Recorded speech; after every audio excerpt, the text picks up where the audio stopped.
your skin for so long.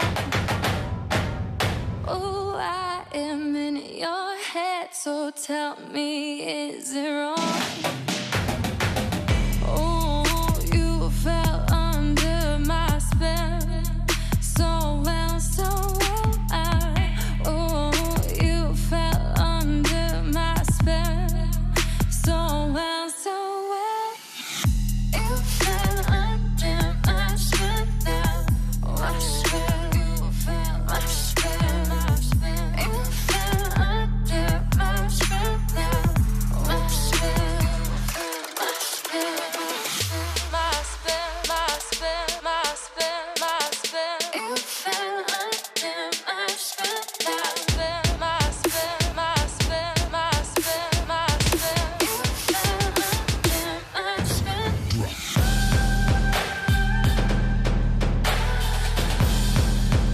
You fell under my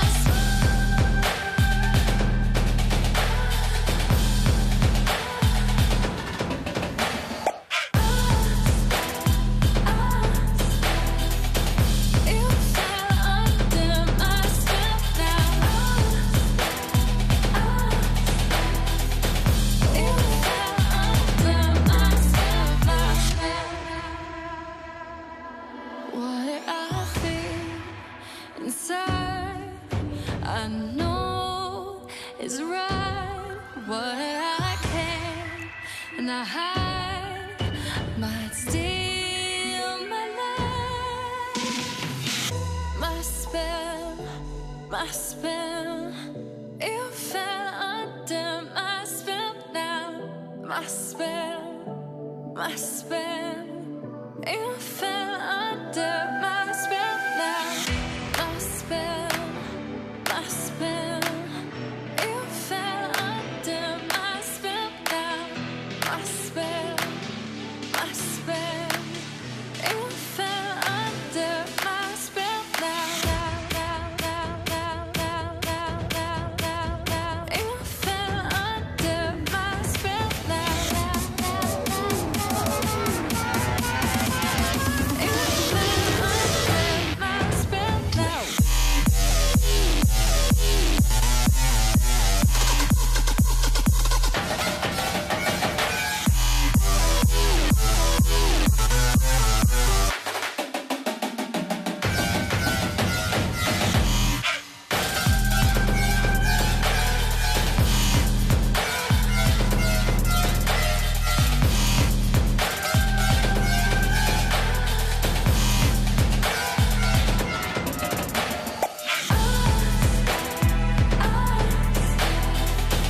You fell under my spell now. You fell under my spell now.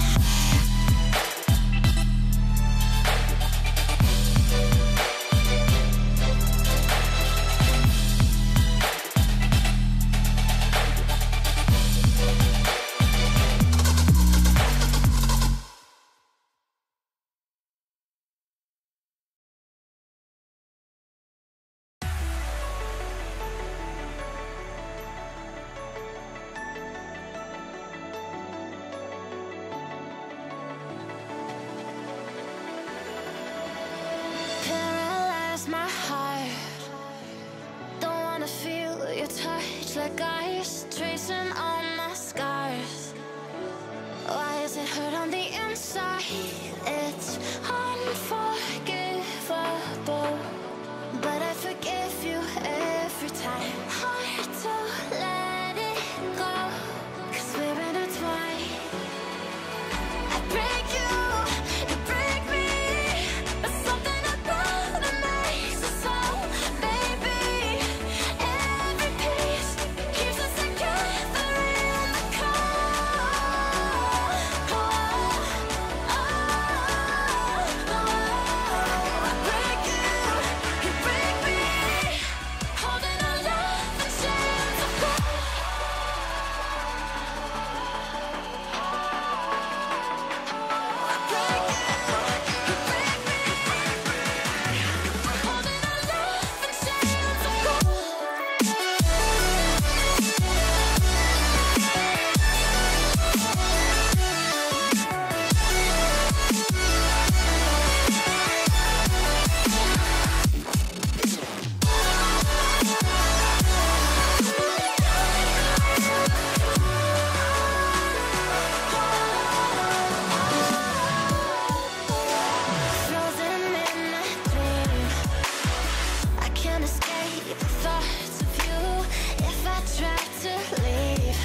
ML Doubles is live with another RLCS qualifier, this time for the EU region. I am Ninja Rider. Along the ride with me is Inanimate J, at least for now.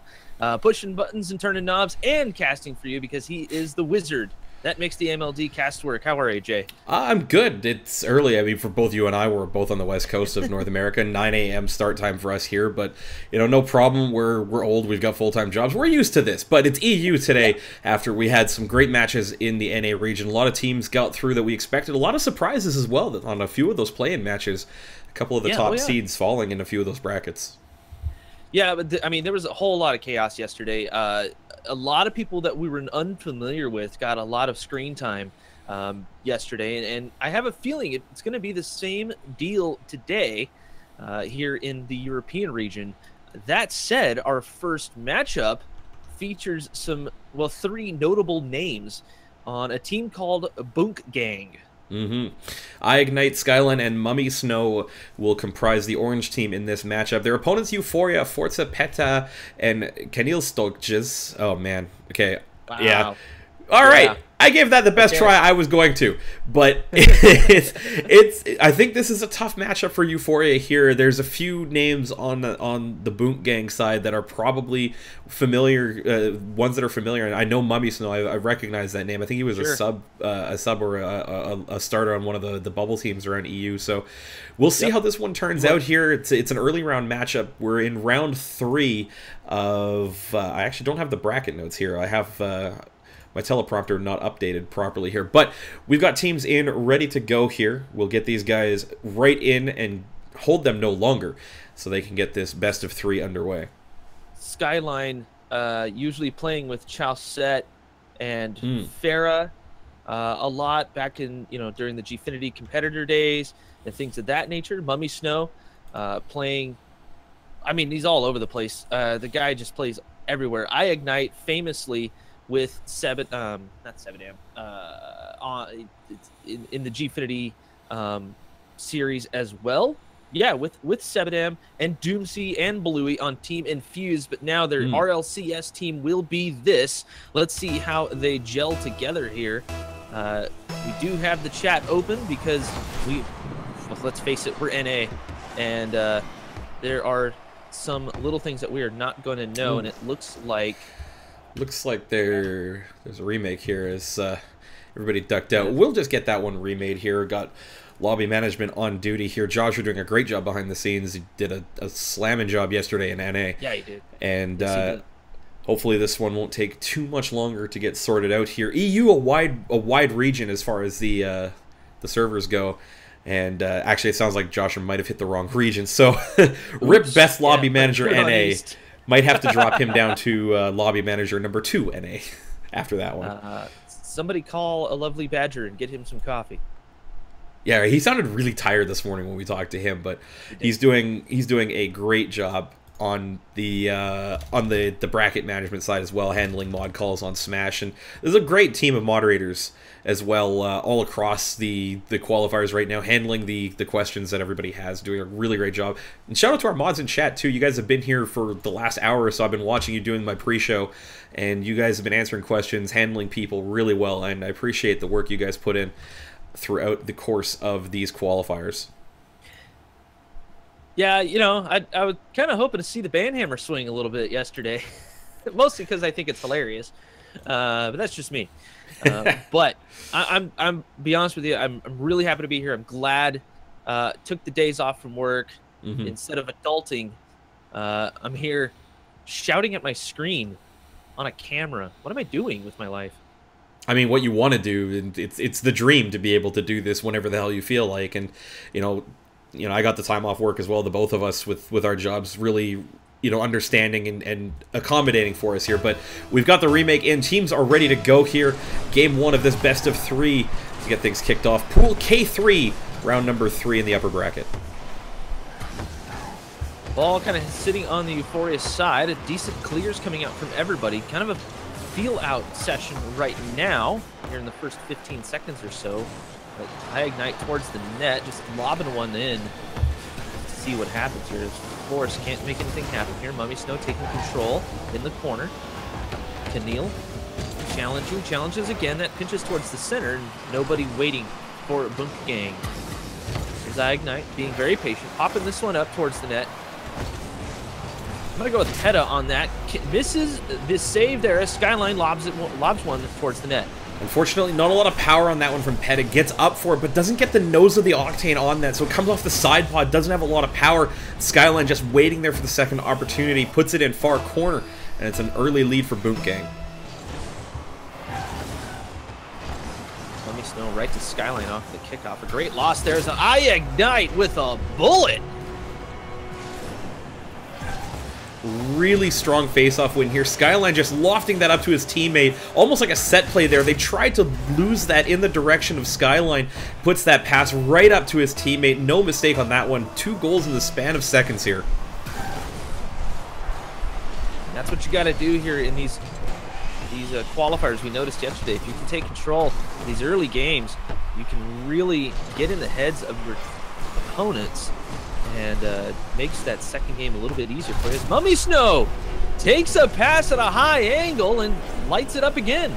Out of nowhere here, Mummy Snow lurking. You see all 5 players on the pitch other than him pointed towards the ball on the other side. Sneaks in at the back post there, gets a great pass out in front, up underneath the bar, tipping that down and in. 3 goals in the opening minute for Boom Gang. As Keneal off the kickoff, trying to take control of this in the air. Not going to work out. The team chemistry from Bunka Gang really showing through.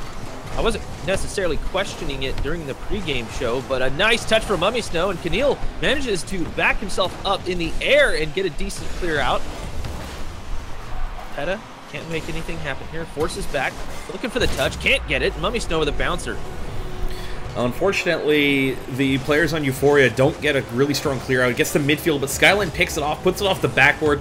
Mummy Snow with the final touch, putting that one in, as there's nothing the blue team can do there. They just didn't have the pressure on the ball upfield to try and transition to offense. Pool K3, round 3, for those wondering in the chat. I can see a few people asking. If you're following along at home, the bracket is linked, if I'm not mistaken. Yes, it is. Thank you, Breadbot. Skyline to Mummy Snow with a nice stop there, and Skyline can't get the shot, tries for the double touch, but no momentum.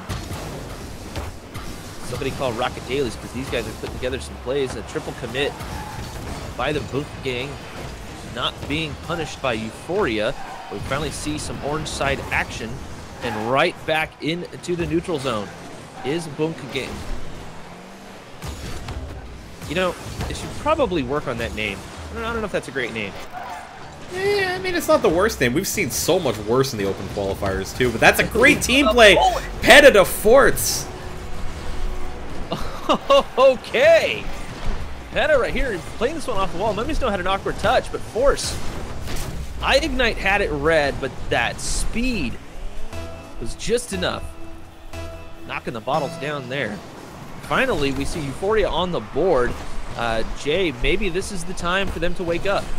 Hopefully. It only took them halfway through game 1, and in a best of 3, you don't have a lot of time to be able to recover if you lose the first game, because you have to make those adjustments quickly and really take it to your opposition at the start of game 2 before it gets away from you. And it's a good time now to score a goal, get back in it, but the problem is they still need 3 more. Now, Euphoria seem to have reorganized themselves, got themselves through the jitters of being on stream, possibly. That said, the players on Bunka Gang have tons of experience. Skyline rocking the RLCS Season 2 Elite tag. You'll see that there at the end of this game here. We've already surpassed halftime, and like I said, starting to see some life in Euphoria.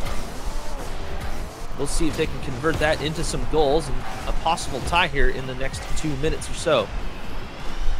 Ball in the dead zone here. ignite up to Mummy Snow. A pass. ignite did go for it. It was on target, but all 3 Euphoria members in the crease to clear it away. Here comes Peta. Can't make anything happen, so Keneal can't get there in time. No pinch for him. It's 5-1. That's going to cut off the momentum that Euphoria was starting to build up there as they settled in. It's an awkward play by Peta. He sweeps that into the center, but Mummy Snow's got the angle to cut it off. You make a play like that, it has to be slow enough that you can follow up and get the 50-50 challenge on.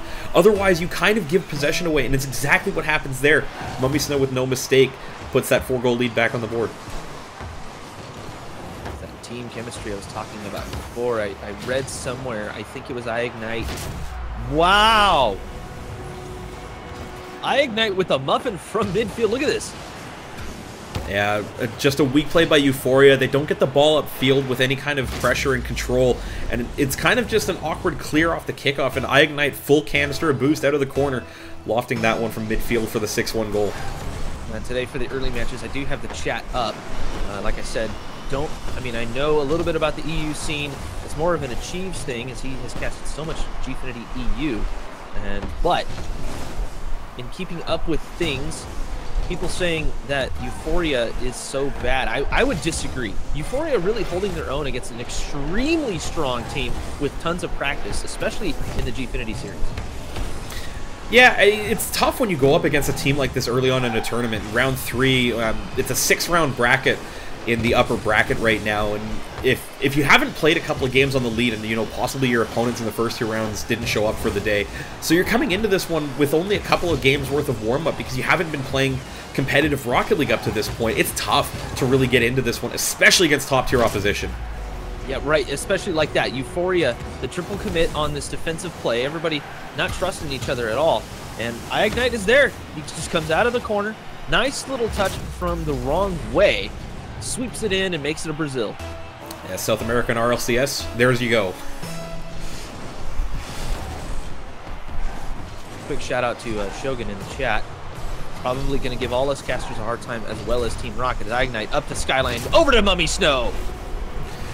Well, really quick play off the kickoff here. Keneal loses control of the ball, and ignite just snaps that one off downfield. 3 players for Boom Gang up there. It's a 1-2-3. ignite to Skyline to Mummy Snow at the near post. 8-1, and that's a good team play. But they really didn't need it. They were already up 6. Sometimes you just got to keep the momentum going. I've had players actually tell me, they're not trying to necessarily score a ton of goals. They just have the momentum, so they keep it going, especially through a tournament. Mummy Snow pops this one down, and off the backboards we go. Less than 15 left. Euphoria really need to reorganize themselves. This next little break probably have a lot of talking involved. Hopefully no yelling. But, I'm sure they're excited. Excited to be here. Exactly. I mean, it's not out. It's a double elimination tournament, so even with this loss, they'll be able to reset, get down to the lower bracket, have a chance to maybe make some adjustments, play against some teams that might not be on the same skill level as Boom Gang, might be closer to that of Euphoria, so that they'd have the opportunity to grow into it and maybe have a chance in the lower finals to still advance to Day 2. I really hope they're saving these replays. I mean, you're going up against some of the best in EU. Can definitely learn a ton about your play and about their play, and possibly some intelligence for the next time you face them, as they do have one more chance here. I would like to shout out Scribbles in chat. For those who don't know, he does a lot of video work, kind of all over the place, as far as the Rocket League community, and a great dude, funny guy on Twitter. So a lot of EU characters. Jay, I know you don't follow the Twitter too much, but man, EU Twitter for Rocket League is insane. Twitter is a young man thing. I am an old man as far as Rocket League is concerned. I think you and I both are twice as old as some of the people playing this game at the highest levels, and we are. It's tough to keep up sometimes. For those who don't know, Jay and I are almost exactly the same age, although he is way more mature, as apparently he does not follow the Twitters, and that makes me a kid. As Euphoria here in the first 10 seconds of Game 2 are really in crunch time right now. We're already starting to see a little bit of life in them, but Boom Gang kind of hanging back. As Euphoria gonna miss this one. Mummy Snow with the lob. Unfortunately, Force loses possession here to Mummy Snow, and it goes downfield. It's a loft, but it's off target till that touch by Peta, going up to tip that one away. Unfortunately, doesn't get the backboard that he wants, drops it into his own net, and it's an own goal to kick things off here for Boom Gang. Mummy Snow off the kickoff. Ooh, it was a fake, and Keneal took a demo for that. Now Peta can get back in time, and iignite credited with goal number 2. Keneal getting demoed as he lobs the ball up, but iignite on the follow-up play out of the back corner, similar to how they scored the second goal last game off the kickoff. iignite on the full canister, just hitting a ball high up over midfield that has no challenge to it whatsoever, and 30 seconds is all Boot Gang needs to stake themselves a 2-0 lead. Keneal popping himself up for this. iignite challenging from the backboard. Straight to Peta, who pops it way high. Skyline managing to get there in time. Starting to see a little bit of offense from Euphoria, but once they convert back onto defense, things just kind of go to shambles. They might have a chance here as Force lobs one at the net. Not quite enough force from Force. Okay, this doesn't work. Skyline at the midfield. Keneal, he went for boost. Probably could have challenged that, but Euphoria is so stacked up on each other. It's like houses here in LA. Expecting the Skyline shot there, but Euphoria, I mean, it's that communication thing. They need to tell each other where they're at. Yeah, and they also just need to trust one another, regardless of communication. They need to just trust that one player is going to go to that one, because the other two should be in a spot to support the play if it doesn't develop the way that it should be. And right now, you see them drifting in and out of corners, back and forth across one another. Neither one of them sure who's going to touch the ball. And a lot of that, I think, comes down to preparation for it. When you play a repetitive system, you kind of get that built in. He tried to ball iignite with that great positioning by iignite. Obviously going to stop that one in here. Skyline picks it up. Looking for Mummy Snow. Gets the redirect. Skyline is up for it again. I don't think he touched the ground. Floating on air is Skyline. We'll see here. Touches the ball here. And yeah, he does reset there. Right as Mummy Snow drops him the pass. Finds a way in. Full momentum near post. 3-0. 3 minutes on the clock. Boot Gang in full control of this match. So Keneal Stokjes, if I'm not mistaken, I need to work on my Dutch. Supposedly stands for cinnamon sticks, and I like that. I don't know. That just sounds awesome. Thank you, chat, for that. This is why I have chat open, because you get little gems like that as Skyline pops this one out of his zone. Euphoria not able to get any sort of offensive pressure here. That said, Boot Gang kind of just hanging out. It's kind of easy right now. The opposition, clearly not on the same skill level as them. Not that they're playing poorly, they are just giving up a lot of opportunities to a very talented team, and it doesn't help them any because they're just not able to clear the ball effectively. They get one downfield now as Peta and Force combine to get it away. But they still have to be careful here because you look at the play by Mummy Snow off the ceiling. He's feeling confident right now. Yeah, and that follow-up was really important to that play because that stopped the shot from happening, and it was accurate too. That is probably one of the harder defensive plays to make, is that stab off the backboards, and you don't see it too often, and it's because it is a tough touch to get. He was able to get that one, and that stopped anything from happening. Boot Gang holding Euphoria at 0 right now with just about a minute and a half left here. iignite with a slow play right to Force, who clears this one out. Ooh, nice dunk on Mummy Snow. Skyline comes up to challenge. Euphoria starting to show some life. But like I said, a minute and a half left. They're going to have to show a lot more life here, and no defense. Mummy Snow makes it 4.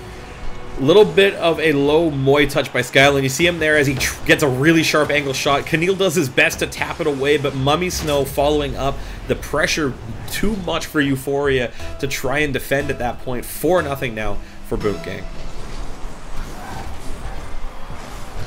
Mummy Snow with a nice little slow play here, and Euphoria, I mean, they are... I don't think they're giving up yet. They've kind of turned into this defensive...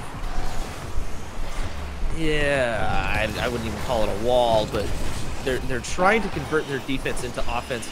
It's not quite working. Again, communication issues plaguing them in an open net. Skyline from the heavens, I have to admit, that is a great save.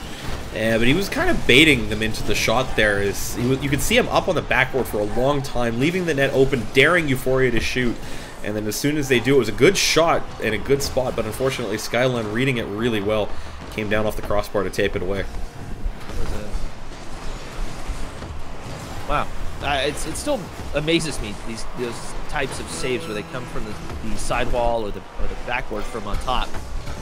It's so tough to do. It takes a lot of practice to do that one, but once they do, it really looks cool. It adds a lot of speed to the ball too as it bounces off the ground and forces the offense to reposition as Ignite just kind of sitting in net right there. That was odd. I thought he might have disconnected, but Euphoria is showing a little bit of life here as both gang just kind of hanging out here in the last few seconds. Closing seconds here, game 2 and round 3 here in, I think that was K3 if I'm not mistaken. But Bunky Gang moving on into the quarters. If I don't have the bracket open, but I believe the next round for them is quarters. Euphoria moving down to the lower rounds. Well, hopefully Euphoria will take their lumps from this one. Be able to understand a little bit of what went wrong on the play. And they ran up against a really good team, sure, but they didn't do themselves a ton of favors either.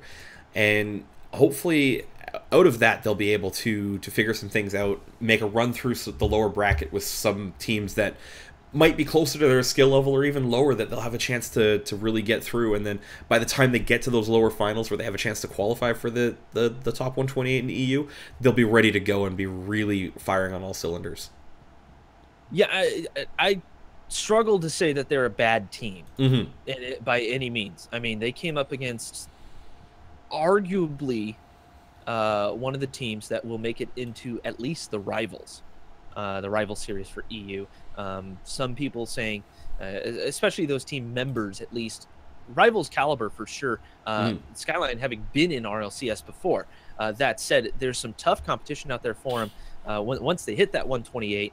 But we'll have to see in a couple of weeks how they do if they make it through today's qualifiers.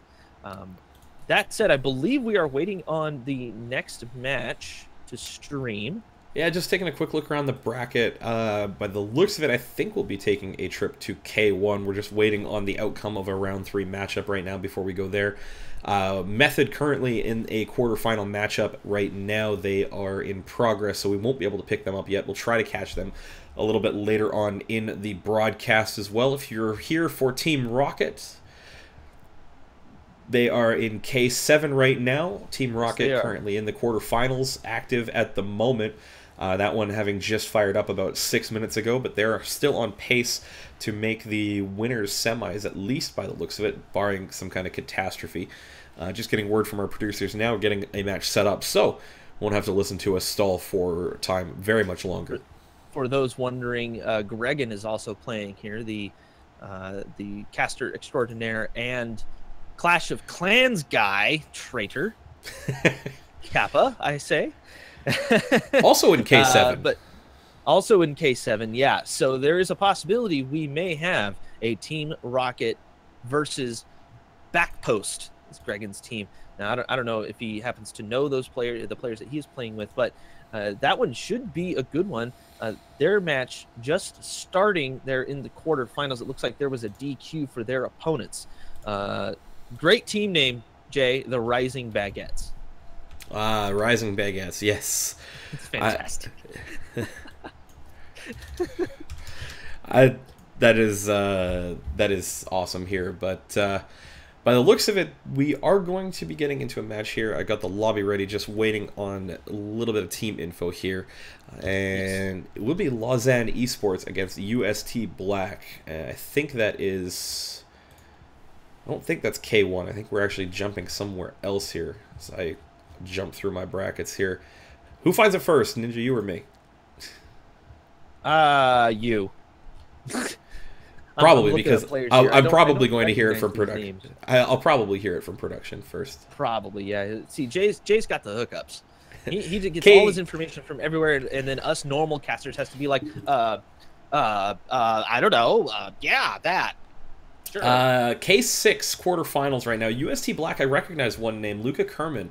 I can't remember who he used to play with. I remember seeing him on a few EU streams that I jump into every once in a while, but I recognize the name. I just don't remember the former team.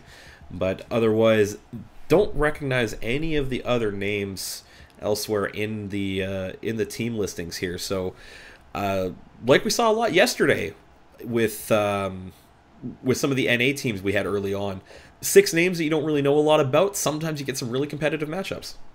Here's one for you. Luca Kerman, and you might actually know this from SPL Europe back in the day.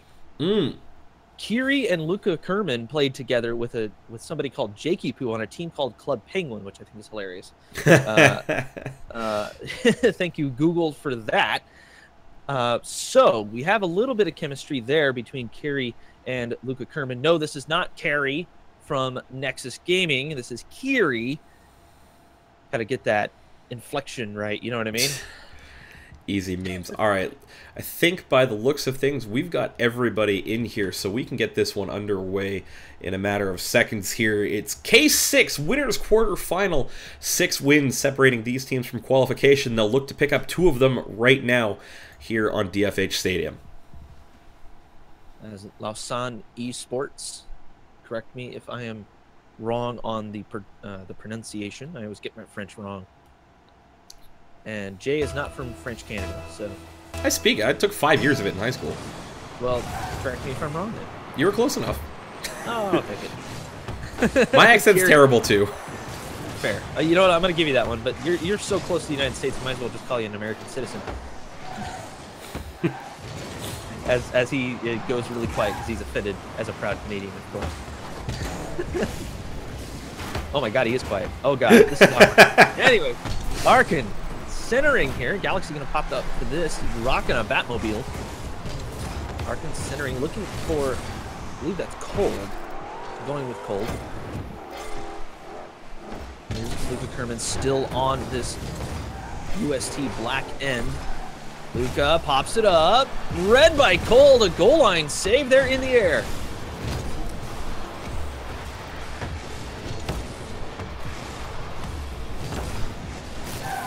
Arkin popping this one up. That's going to roll off the ceiling. He follows it in. What a savage. Really good response here. Luca Kerman not getting the greatest clear off the sideboards there. Falls sharply to center where Arkin just picks that up off the intersection. Tough play to read, but he knows where it's going. Taps it in top 90s. He gets himself around to roll that in with the underside of the car. Good opener here for Lausanne. Down the near side we go here. Luca Kerman trying to follow this one up, but Zolaire. Pass out to Cold. Cold seems to be the aggressor here for Lausanne Esports. Out to Arkin. Kiri is up for the challenge. Gets it past. That's off the backboard. Cold fast playing this one, and it backs up to Zolaire as the UST Black defense trying to convert this one into a chance. Kiri pops it up. Nobody is there. Galaxy is rotating around, but Kiri just getting bumped and banged in the offensive end. For UST Black, set up for Luca Kerman, and we are tied. Unfortunately, Lausanne Esports getting really stuck in the same corner there. You see Cold and Zolaire flash by the replay, going for the mid boost, leaving Arkin on an island as he gets picked off by the team play. Galaxy to Luca Kerman, and it's a 1-1 game.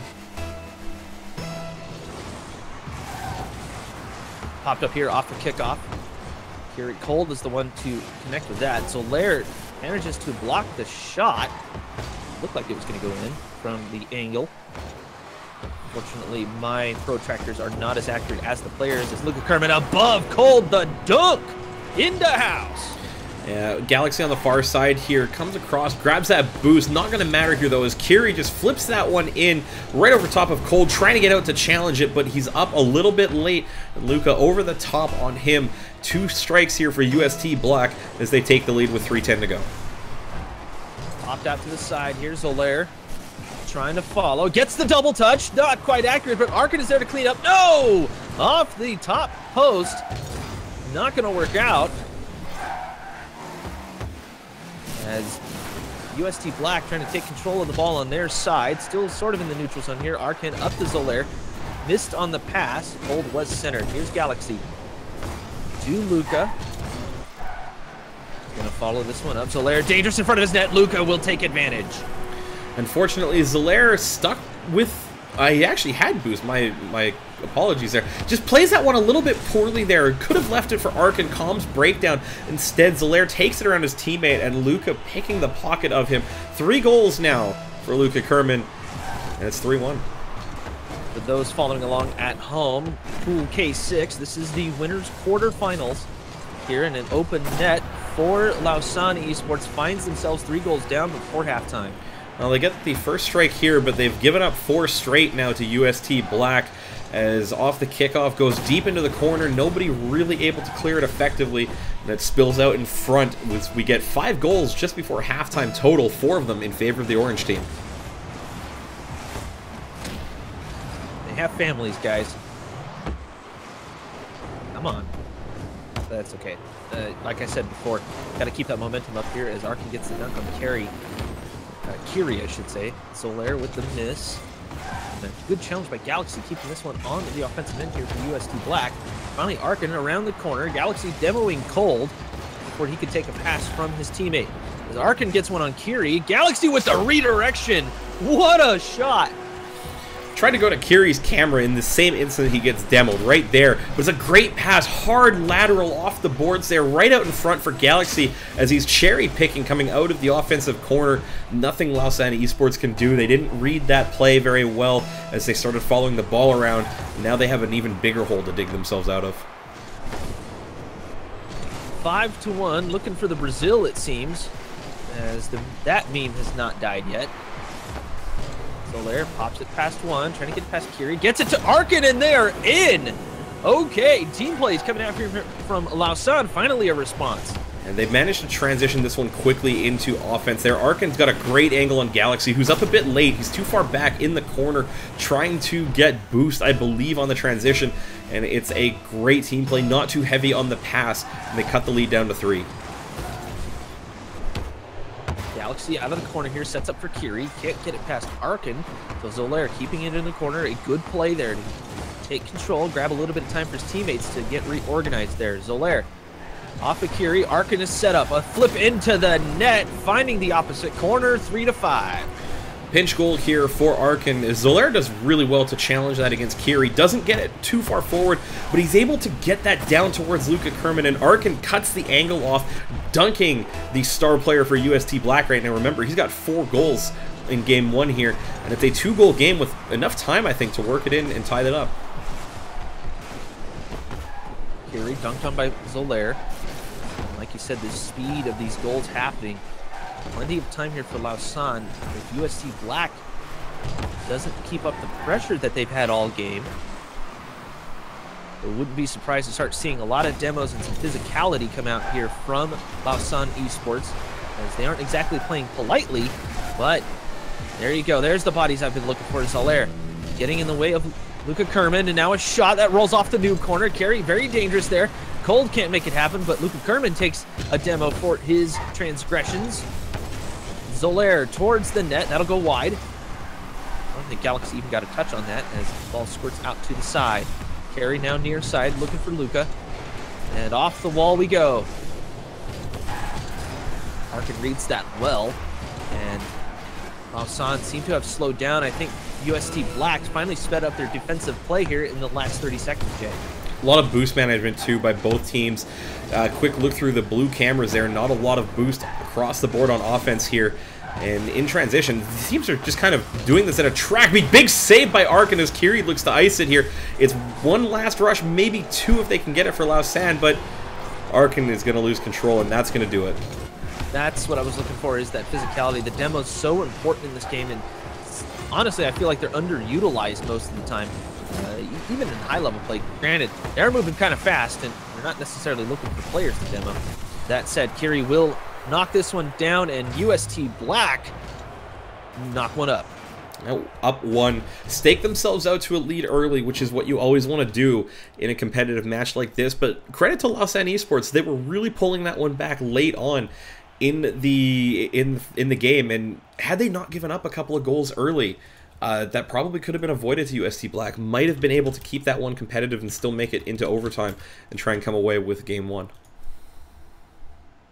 That said, I mean, Lausanne Esports could definitely take it to UST Black if they can reorganize themselves a little bit. UST playing some really solid Rocket League, but Lausanne maybe speed it up a little bit, get some of those passing plays going that Black was doing, and I think we have a heck of a game 2 on our hands here. Yeah, it starts with staying calm, keeping the ball under control. A lot of UST Black's offense came from them giving away possession and not keeping the ball close to them so that they could challenge and get 50-50s and try and move the ball upfield. Once they started doing that in the second half, they were much better, but it was, by that point, a little bit too late to come back. Luka Kerman with a shot, gets it past Arkin, a nice lob at the net, and 10 seconds in, we already got a goal. Well, Cole keeps it under control until that frame when Luka Kerman dives in and just picks his pocket. Both of his teammates trying to recover there. They were going upfield in transition a bit too quickly, and they get caught out by the loss of possession. 1-0 here for UST Black as the effort from Luka Kerman goes in. There's Carey trying to grab control in his own end. It squirts out to Arkin. That's towards the net. Cole trying to redirect. He does! Gets it in! Wow, the slow play redirection. Tied at 1. Great effort by Cold there, winning the ball against all 3 members of UST Black, and then off the post, able to control that ball down. A little bit lucky, I think, because I think he might have been trying to pinch that in. If it's intentional, however, it was fantastic and rewarded justly for the efforts. Lausanne Esports with the immediate reply. Arkin trying to follow this up. Instead, Lausanne deciding to not commit too hard on that play here as Galaxy pops this one up for Kiri, but Zolaire is there. Solid plays coming out from both teams. Not the speed I'm looking for yet. Zolaire looking for the pass here. Cold towards the net. Zolaire looking. He's going to miss this one, and Galaxy pops himself straight up, facing the wrong way. Trying to control the ball. It takes a body from Arkin. And still just a minute in as Lausanne Esports facing a move down to the loser's bracket. That's something they don't want. That's a tough grind in the lower bracket, especially when you lose early. So much further to go with the way double elimination brackets are structured. You want to get back into this series right now, especially because you know that you can play with your opposition. Luka Kerman. Hello. Wow. Okay, off the wall here, off of his own play, manages to pop up just in time. I think he was looking for Kiri, but Kiri ran a screen play, and just getting in the way of the defense was enough for them to take a 1-goal lead. I disagree. Luka Kerman was shooting that all day. The way he rolled around the Octane, hit that on the flat part of the top of the hitbox, controlled shot in a great placement, and it's a 2-1 game now for UST Black. There's Cold, down the near sideline. Luka looking for carry. Slow play here in the midfield. The neutral zone being a bone of contention here for Lausanne. They cannot convert into offense here in the last minute or so. Galaxy comes up to challenge Zolaire. That's going to roll up the wall. Luka waiting, deciding to not take control. Instead takes a lob and not wide enough. Arkin to Kiri. Kiri pops it up here. Luka is there looking for the redirection. Not going to work out. The layover redirect is, I mean, yeah, it's pretty, but not necessarily accurate as Cold knocks one down. That was a really good attempt. Zolaire across to Cold saw each other all day. Just didn't quite have the power needed to try and split the D on that shot, but a great attempt from Lausanne Esports. Here's Kiri. Out of his own corner and just sends it right back to the offense. Galaxy tries to clean this up. Pops it down for Kiri. Luka Kerman is there. Off the ceiling, a little bit awkward. They do have the 1-goal lead here at halftime, but they cannot slow it down here as Lausanne starting to pressure. Here's Arkin. Oh, we tried to solo play this. Cold was there. He could have split that D easy, but did not go for the pass. Lausanne need to communicate where their teammates are at all times. And right now, Lausanne cannot afford to panic at the moment. They are 1 goal away from tying this up, and these scrambles in front of their net are clenching moments for everybody involved, you and myself included, as both of these teams are really fighting it out, one looking to advance and the other looking to survive. Cold looking for the dunk on that, but Luka tries to get one past Arkin, who cuts in time. Minute and a half left here. 1 goal is all that's needed to turn this into overtime for Lausanne before they move to the lower bracket. As Cold solo play, that's a lob. Luka with the own goal. That was going to be a tough save anyways. Going in regardless here. Cold does well to pick off the weak clear by Galaxy. Splits up Kiri and Luka. forcing them back into an awkward play. Kiri can't read it off the backboard. Luca, desperation play, doesn't get contact before it's inside the frame of goal, and that's the equalizer Lausanne Esports were looking for.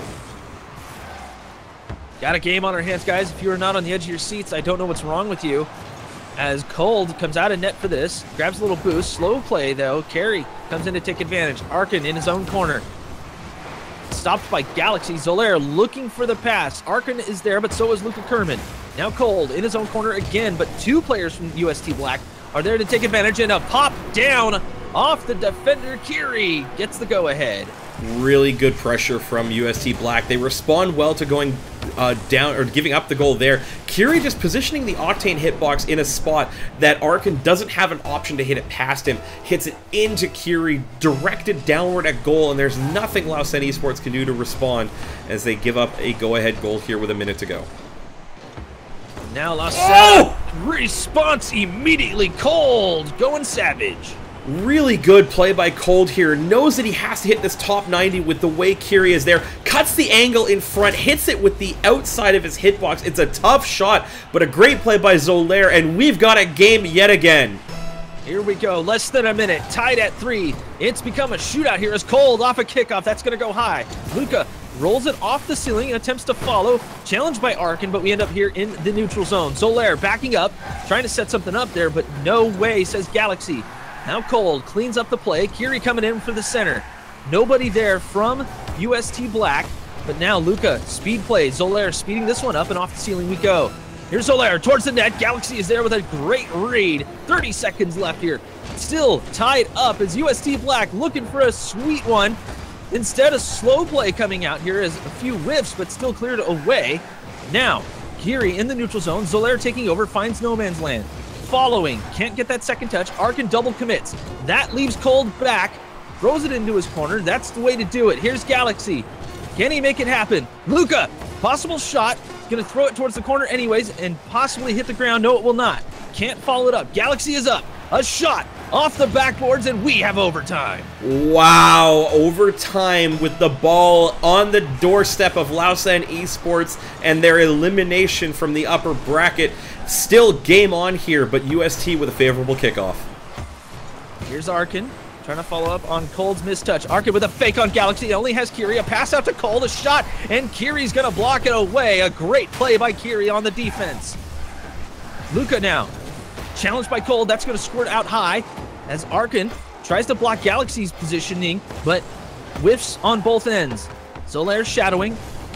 Kiri is lurking, but so is Luca. He's going to line this one up, and challenged by Cold will send it to the midfield. Galaxy keeping this one on the offense as Cold finally comes up for the big clear to move into UST Black's end. 45 seconds into overtime, and not a whole lot as far as offense going. Lots of setup, but blocked by both teams.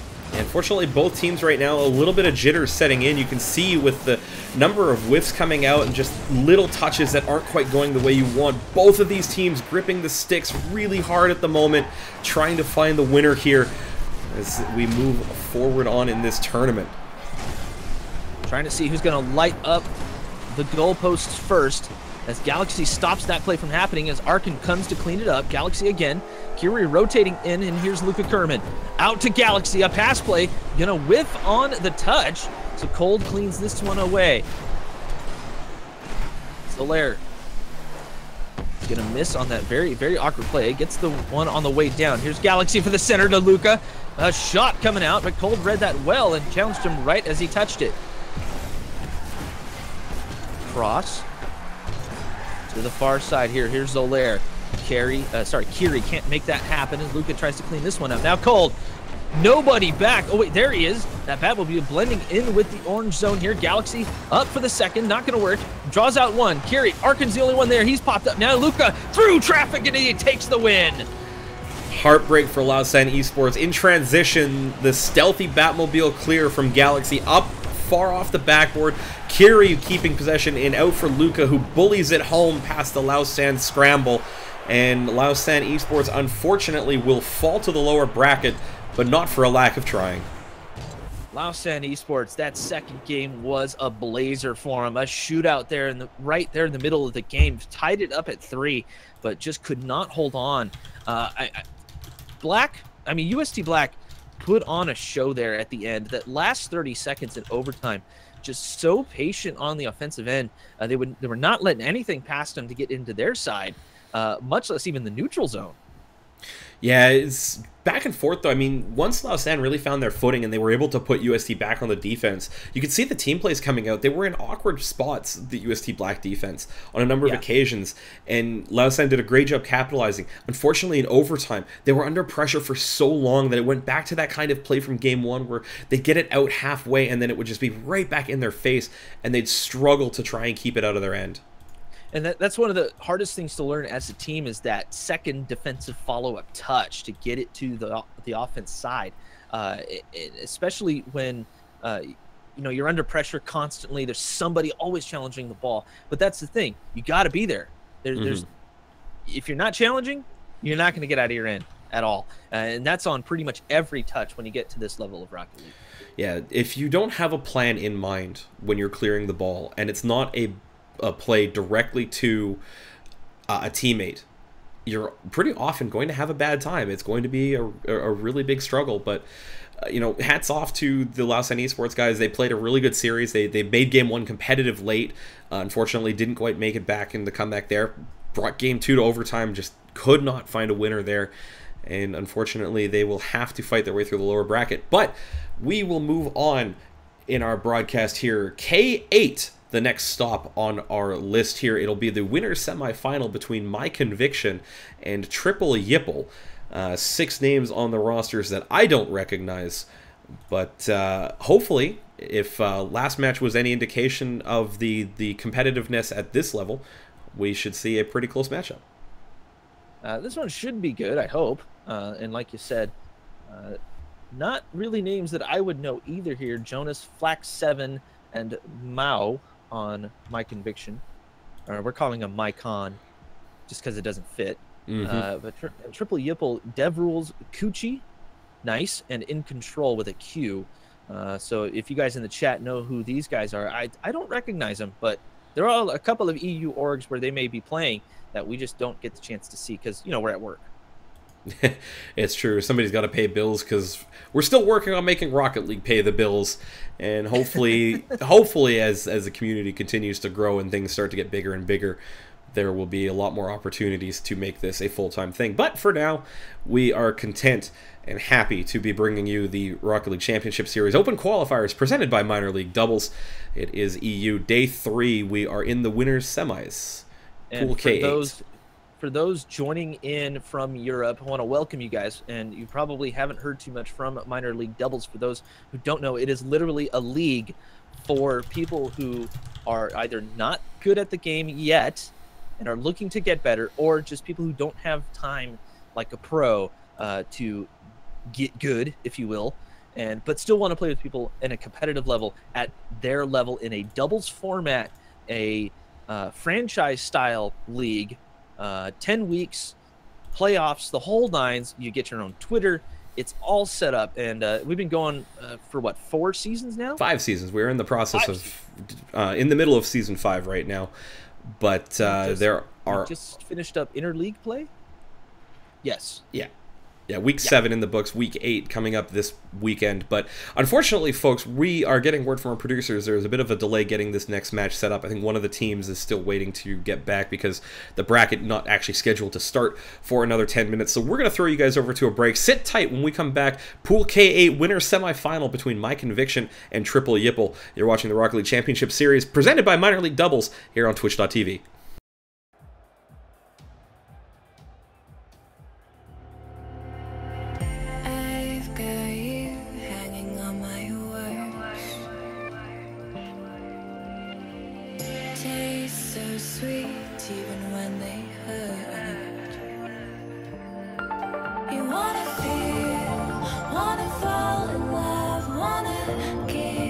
Give it all up, but you don't want to lose.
to win.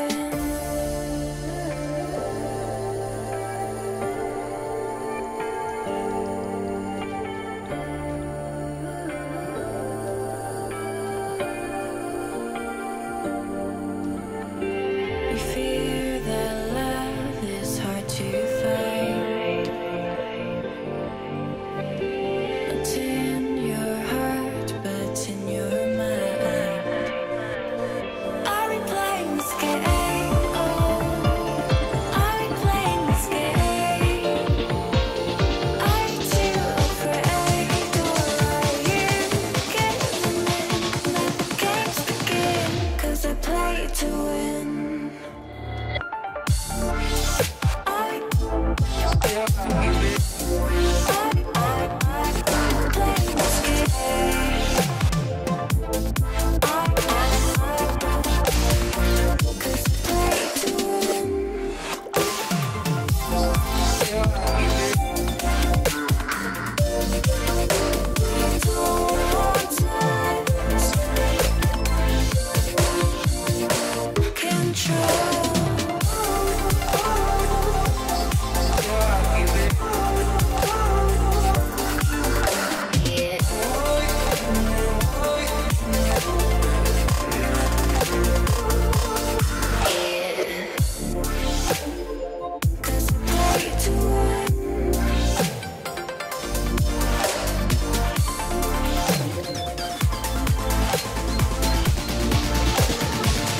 I play to win.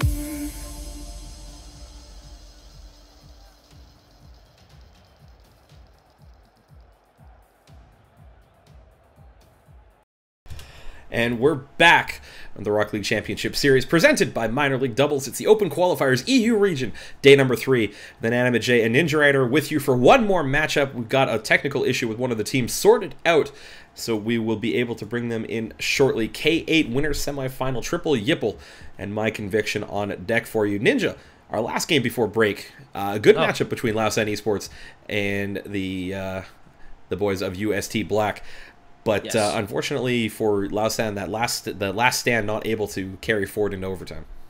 And you know, it happens. You know, luckily they have a second chance with the lower brackets, and I would expect Lausanne to go quite far and possibly into the 128.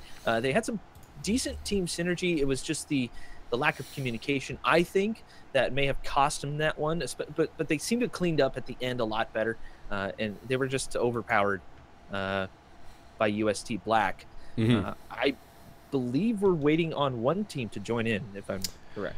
Yeah, so just making sure that the technical issues are sorted out here.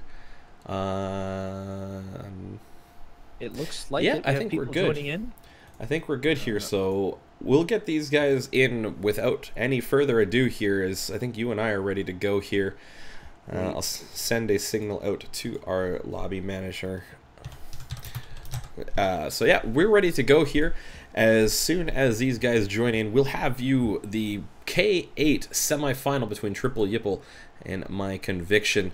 It'll be Jonas, Flax, and Q for My Conviction, Devrules, Coochie, and In Control for Triple Yipple, as one of these teams will move on to the winner's final, the other team with a few more matches to go in the lower bracket. My Conviction rocking the hashtag Viper Gaming. Not quite sure what that means. If somebody wants to look that up, I'm sure that would help them out a little bit. But we eagerly anticipate this Game 1 kickoff. Countdown has begun, and as my friend King Kodiak would say, wind them up and let her rip. Easy pullback racer mention. Can you get those in the EU yet? Have they gone live in the EU? I am not sure. We'll have to ask the chat. So chat, hello. As Q right here. Ooh, In Control. I thought he had that. My angle showed him having it, but I guess not. I had that on the auto cam angle, and Q put this in a great place. In Control, never getting there in time, was up way too late, way too low, and it's a dip under the crossbar. My Conviction with the early goal, 14 seconds into Game 1. Fucci now pops this one up off of the kickoff. We're looking for a teammate. In Control comes in late, blocks out the clear, and Mycon right at the neutral zone can't make it happen. And finally, a pass clear works out in their favor to the far side. out to Q, who ends up centering it. That should have been a shot from him. Jonas stops this, racing to the corner here to steal the boost and try to grab ball control. A back pass to Flax. We're straight to Q, but Gucci gets the dunk. Now, Dev rules, that's not going to work out. An open net, but Mycon can't make anything happen as nobody's rotated in on the offense. Kind of taking it easy as both teams, but Triple Yip will need to get this out of their end. And unfortunately, when you have that early goal, for my conviction, it gets into your head just a little bit because you're playing from behind. Lots of time to get back in it, but sometimes it just gets into your psyche and you start gripping the sticks a little bit, playing a little bit faster than you normally would. And you have to settle down, still do the things that make you a good Rocket League player, and unfortunately, in control, not grabbing the boost on that one, and it's a 2-goal game. Gucci in net here, and he does jump out for it, just did not time the jump right. In control, had to race in immediately. The dish off the hood ends up into an own goal. I don't really call it own goal, more of a missed block opportunity as the pad's not big enough for him. So he's in control, trying to take advantage of a near open net, but Gucci attempting the redirection ends up popping it out. Trying to get on the board is Triple Yipple. These great EU names. I mean, it's memes galore, Jay. It's too bad we have to be so pro right now. And fortunately, broadcast teams, not always the meme teams unless you're Nexus Gaming. In control, has to be careful with that one. Up off his own crossbar and away. Stays at 2-0 here. The Triple Yipple, they need to find some boost and get this ball clear. So Viper Gaming is the sponsor here for Mycon. My conviction rolling this one towards the net. Jonas can't make it happen as the defense comes in for Triple Yipple. Oh, a shot from the corner! I thought it was going to go wide, but I need to change my camera angle. And missed clear by 2 players, Kuchi and Dev Rules, neither one making contact. Flax waiting patiently, rotates in, finds the opportunity, cuts a great angle out of the corner and in. And yeah, I agree, Ninja, you got to change your camera angle. I saw that all day going in. Trying to see the offensive plays coming through, but at that far corner, it got a little bit weird for me. But I'm going to take this one up high and above. So now, Jonas. Can't make anything happen here, so Dev Rules comes in, straight to Kuchi, who could not get the touch. Tries to back pass, but stopped by Q. Now off the ceiling, and Jonas comes in for the cleanup. Coming down the line is Q. Can't get the touch. Got really awkward there for him as he sort of rushed the play. Dev Rules with the outbound cross to Gucci off the ceiling. Pass up to Dev Rules. Can he make anything happen? No, as he runs low on boost. Off the backboards. And in control wisely stays back as Mycon has control of the ball, and finally a clear away. 2 minutes left here, and we're starting to see Triple Yipple get some offensive pressure going, but they cannot seem to rotate it back into defense or convert it into a goal. Unfortunately, they struggle a little bit with their boost management, and when they have an opportunity to come upfield, it's usually 1v3 or the best 2v3, which is normally pretty fine, but when you don't have the ball under control in the first place, you're still not going to get a lot regardless of the numbers you have upfield. A couple of double commits there on defense, not helping them out much, as we see Triple Yipple starting to scramble a little bit here with a minute and a half left. A nice pass play, gets it past Jonas, and in controls, puts the first one on the board for him. Good control by Kuchi here. In control, actually flipping at that and missing. Turns into a great pass from Kuchi upfield, and in control, getting that just around the My Conviction defense as they're pointed backwards. Tough to make that save when you're driving towards your own net. They're on the board with enough time to find 2 more. Q off the sideboard, straight to in control, who clears it right into the zone. And back out. Ball's a steal action here as Death Rules and Q challenge themselves here to roll up the wall. Gucci managing to clear this one away. Here's Flax. Tries to set up for Q, who stays patient, but in control is there. Good pass out, and now they regroup. Jonas out to Flax, who's going to whiff on the play. That could have been a great goal, but Jonas demoing Gucci to slow down the defensive response. Gucci manages to get back in here before that goal happens, and now Jonas pops this high. Flax is up from the midfield. That will go high as well. Looking for third man, who stayed way back. And with a 2-goal lead, that's probably the smart move. Yeah, in a great spot to respond to any kind of clear that comes out of a desperation play from Triple Yipple there, because a lot of the time when you're trying just to get it clear of your own net, you're not going to follow up the play because all you want to do is get it anywhere but outside of the 6 feet in front of your goal. Comes in control straight to Jonas. Kuchi got the dunk but didn't go anywhere. Here's Q. 10 seconds left here. Triple Yipple need to make this happen right now. It takes about 3 seconds from kickoff to get a kickoff goal unless you zero hero it, and that time has elapsed. Mycon taking game 1 and a possible consolation here for Triple Yipple, but it's not going to be enough here in game 1. And fortunately for them, just ran out of time to find a winner. My Conviction with the early goals, able to keep themselves ahead as the late press from Triple Yipple just falling a bit short. But a lot of the presence on offense in the offensive zone for My Conviction. 10 shots on goal. Not a lot of them on target, though. Only 4 saves out of Triple Yipple. Yeah, Mycon just kind of keeping the pressure alive for the most part. They got their 2 goals and kind of went into cruise control. They got that 1 goal there towards the end to make it a 2-goal game and to kind of make it a little bit easier for them to where they can relax. But Triple Yipple, they need to step up their game, stop the double commits, and make sure they have boost. Yeah, they kind of have to score first. Boost is key, but they also have to be a little bit more intelligent with the ball. Keep it under control, keep it close so that if you lose it when you don't have boost, you can take a 50, try and win it further upfield for a teammate who has got the boost to follow it up and keep the pressure moving forward. So right off kickoff, Mycon trying to take control, but it ends up in their side as Devril centers. No, Flax denies the play. Here's in control. Again, Flax getting a wheel on that. Now Jonas for the clear towards the neutral zone. Here's Devril. Can't make anything happen here. They're just buying time at this point. A back pass to Q, who does not get any power on it. Now Gucci towards the net, straight to Flax, though, as Devril did not call off in control before taking the shot, so it ended up being a little bit dirty. Flax pass to Jonas, trying to look for Q, but Flax takes control right to Devril, who was patient right on the goal line, managed to pat it away to Kuchi. Really good team play. 1-2-3 between the My Conviction players.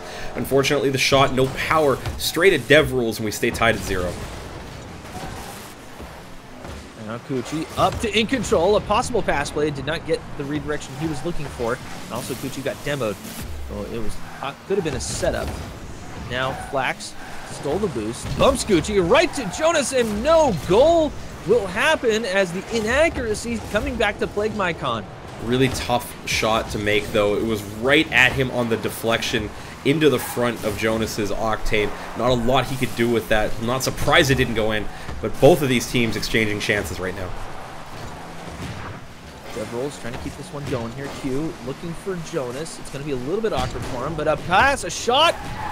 Gucci coming up for a nice little screen save as Q dunks. In control is the only one back. A block, and Jonas just has to low play it, and there you go, they're on the board. A lot of good things happen when you get dunked repeatedly in your own end. In control, the second player for Triple Yipple to get his clear blocked out, and Jonas in the rotation finishes the job off. And My Conviction with the opener here with 3:14 to go. Devril's keeping it on the Mycon side. Gucci with a shot towards the far side post, with Jonas with a flying save. Pads it away towards the corner, but still lots of pressure coming out, and relief as Devril's stays back. Devril's trying to play the reaction game as Gucci no boost as it did not spawn, but he ends up taking a demo anyways. In control, Devril's shadowing very closely. Luckily, he turned back as he saw a clear coming. They need to speed up their game now. Is Triple Yipple still easily tieable, and Mycon forcing themselves to not be on the back foot there as we hit halftime, Jay. Trying to see what Triple Yipple can do. It's finally a team play, a save right at the goal line. Flax able to pad this one away and stick it out. Really good team play between the members of Triple Yipple. It was Kuchi getting the final touch off the pass, I believe, by Devrules, who did really well to read the bounce off the ceiling coming from the sideboards himself. Just unfortunate, not a lot of power from the shot by Kuchi, and it gets saved. 2 minutes left. Looking for Jonas, that down the center line. A little pass there would have been quite nice, but not working out there. As Mycon showing a lot of promise here. Viper Gaming is probably quite proud of them right now. They hold Triple Yipple to 1. Q, not going to get the touch. As they're starting to get a little bit cheeky. Now the simple pass off the backboard right to Jonas, lurking at center, 2-0. Unfortunately, In Control has to rush at this one here. You see him stop up at the short post there.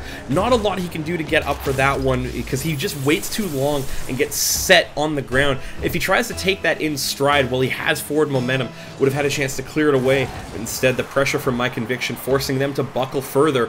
They find themselves down 2 goals here with elimination from the upper bracket on the line. Black's going to knock this down for Jonas. A shot. Blocked away by Kuchi, patiently waited on the side. Now Dev. Demo by Kuchi on Q. Possible shot coming through, but blocked by Jonas. As Kuchi keeps this one alive. Q, a dangerous cross. Luckily, nobody was there from the blue team to make a play. Dev at the midfield, trying to keep this one on the offensive end. Instead, he slows it down for his teammates to get back in time as In Control. Pops this one to the center. Jonas wheels it around. Can't make the double touch happen as 2 defenders up for this. And again, 2 defenders. The double commits being very dangerous, but Kuchi able to clear this one away with a big one. Now Dev rolls. Pops up. Kuchi is up. Taking on Flax. That goes off the post. And In Control rushed to the play, so he can't take advantage of the pass. No boost from Kuchi, too. Did really well to get contact. Unfortunately, no power, gets saved, and his teammate, who had a great chance to follow up, rushed the play, and they have to defend again with only 30 seconds left to force a 2-goal comeback. It's possible. We've seen it happen, but Mycon playing some really solid Rocket League right now, and Triple Yipple on the rush right now as Kuchi takes a shot, goes wide. In Control, trying to gain control of that. Now we end up on the Triple Yipple side again. Just killing the time here is this Mycon squad, and we'll take a consolation for that. Make it a 3-goal. That is going to put the dagger in this one. Jonas with a pop-up. All 3 members of Triple Yipple scramble. Kuchi with a touch, not in the right direction. Q will finish the job off, and it looks like a 3-0 win for My Conviction to move on to the upper finals. Viper Gaming definitely proud they picked up these guys as they got some very, very good stream time and able to show off a little bit in some of the team plays they are capable of doing. Now, some of those did not connect, but that's the thing. Triple Yipple was not in a great position to take advantage of those opportunities given by Mycon. Yeah, it's a shame, really, because when they were on, they were really making some good touches, being really creative with their offense. The problem was they didn't get consistent enough offense to really kind of break down the opposing team and really have a chance in that one. A couple of close games, but close doesn't cut it unless you're on the winning side of it. And for Triple Yipple, it's a bit of a grind through the lower bracket. Winter semis, you've only got 3 more matches in the lower bracket to try and find your way into the qualifiers, into the play-in from the lower bracket. So still time to settle things down, really find a way to put those wins together and move on. But for My Conviction, they will move on 2 wins away from qualifying for the top 128. And that right there is the goal of today. Get into the 128, the chosen few from what? Thousands and thousands of teams. We're trying to qualify into this RLCS, which is so important this season. Mm-hmm. I believe we're going to have ourselves a little bit of a caster switch. Yeah, you and I are done. We've put in our shift here. I'll still be on the broadcast since I'm running the show, figures, but we will have Achieves and Jar of Jam for you on the other side of this break. They're good. If you have not seen Jar of Jam cast, you're in for a treat. The man is a beast. And of course, Achieves. Does he really need introduction? Yes, he does. Oh, he does. Achieves is so awesome as well and stuff. Okay, on that note, I will get Ninja off the air because he's getting to his awkward phase here. But big thanks for having us on the air here. You're watching the Rocket League Championship Series Open Qualifiers EU Day 3 here, powered by Minor League Doubles. We'll be back on the other side of this break.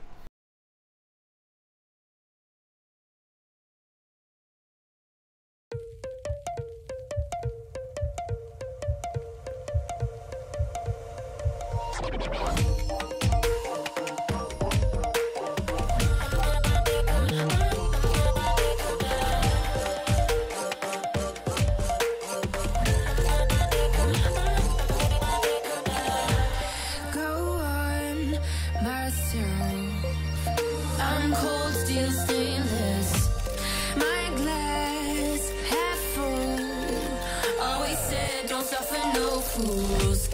Serpents, daydream. I bite, you call me lovely. Got a sweet tooth. I'm gonna get the sugar from you. When they say I'm a machine gun, I take it as a compliment. Honey, you should know I can be a weapon.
All right, welcome back, ladies and gentlemen. It's day 2 of the European MLD. Well, not day 2 of the European. It's the second day MLD is doing qualifiers. I'm Achieves. I don't know which way Jam is, but he's alongside me. We're having a good time. How you doing? Somewhere.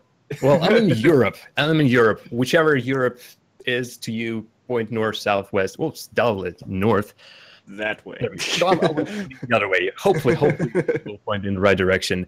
Yes, this is the third open qualifier for the Rocket League Championship Series, plus the newly minted Rival Series.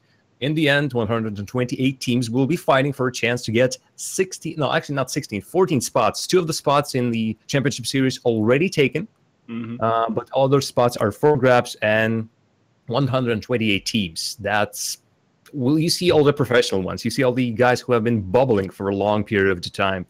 You'll see some absolute newcomers who got there somehow, because a lot of teams got a chance. I mean, every single time, in every single pool that we'll be having in this tournament, teams are just put in there. They're playing double elimination, and one winner from the winner's bracket and one winner from the bracket gets through to the play-in, but that only guarantees them another chance at Championship Series, rather than an immediate buy-in through there.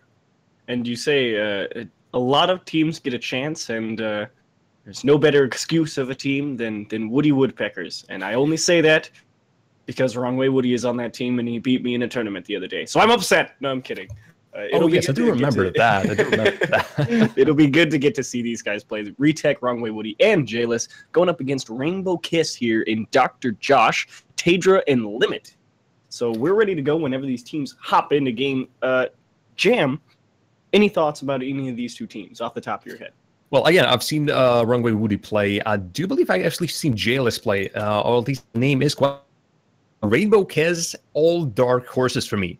So it's a question how they will perform, but we will see. What I'm pretty sure, quick Rocket League and some great skill and a bunch of goals. Goals are usually absolutely guaranteed in this game, so let's get going. And the first kickoff goes to Retek and Woody Woodpeckers. And what a shot, actually. My God, Josh had to save that at the last possible second, and it seems like Woody Woodpeckers still in the attack and pressuring. Quick counter, so quick game. So you'll see ball changing the sides, back and forth, question, who will take the controller?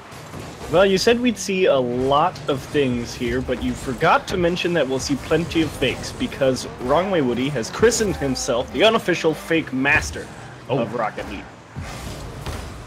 That's an interesting way to go. Well, let's see what will happen. So far, he didn't get a chance to do that just yet, but some passing plays already coming from Wrong Way Woody and Jayless, and there's a pass.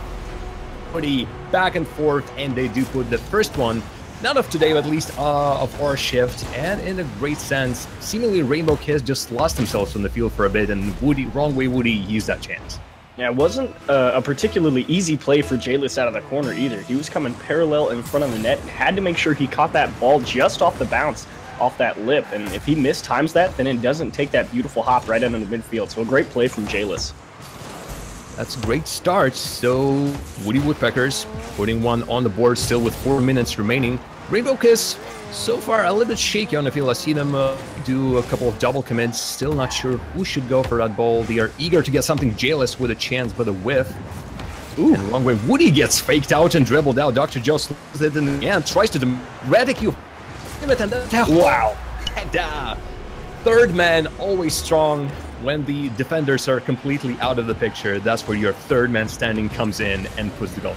And you can tout the third man all you want, but to me, the MVP has to go to Dr. Josh. He was dribbling that ball from the midfield with no boost that entire time, and he's like, yeah, I'm just going to make it a 1v1 right in front of the net on no boost. No problem.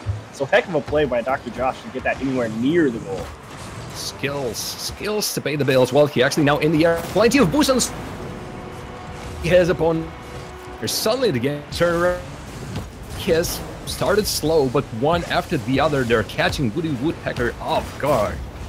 Yeah, not exactly the touch he wanted either. With that pass out to the midfield, he got way under it and was like, ooh, that went really high, but immediately went right back into that training mode where you've seen that bounce 1,000 times in free play, and he just goes up, follows it, like you said, with all that boost. Make sure to keep it high in the net. The placement is the most important part of that, but it comes right back. Immediately, really, we don't have a chance to talk about the game.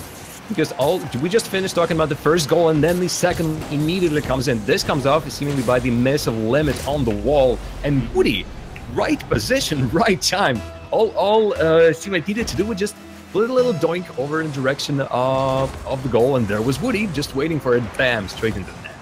Yeah, I think Woody didn't necessarily have to touch that ball, but I mean, what can you do? You go up just in case they try and block it out of the net. Make sure you get it in, especially in a high-stakes tournament such as this.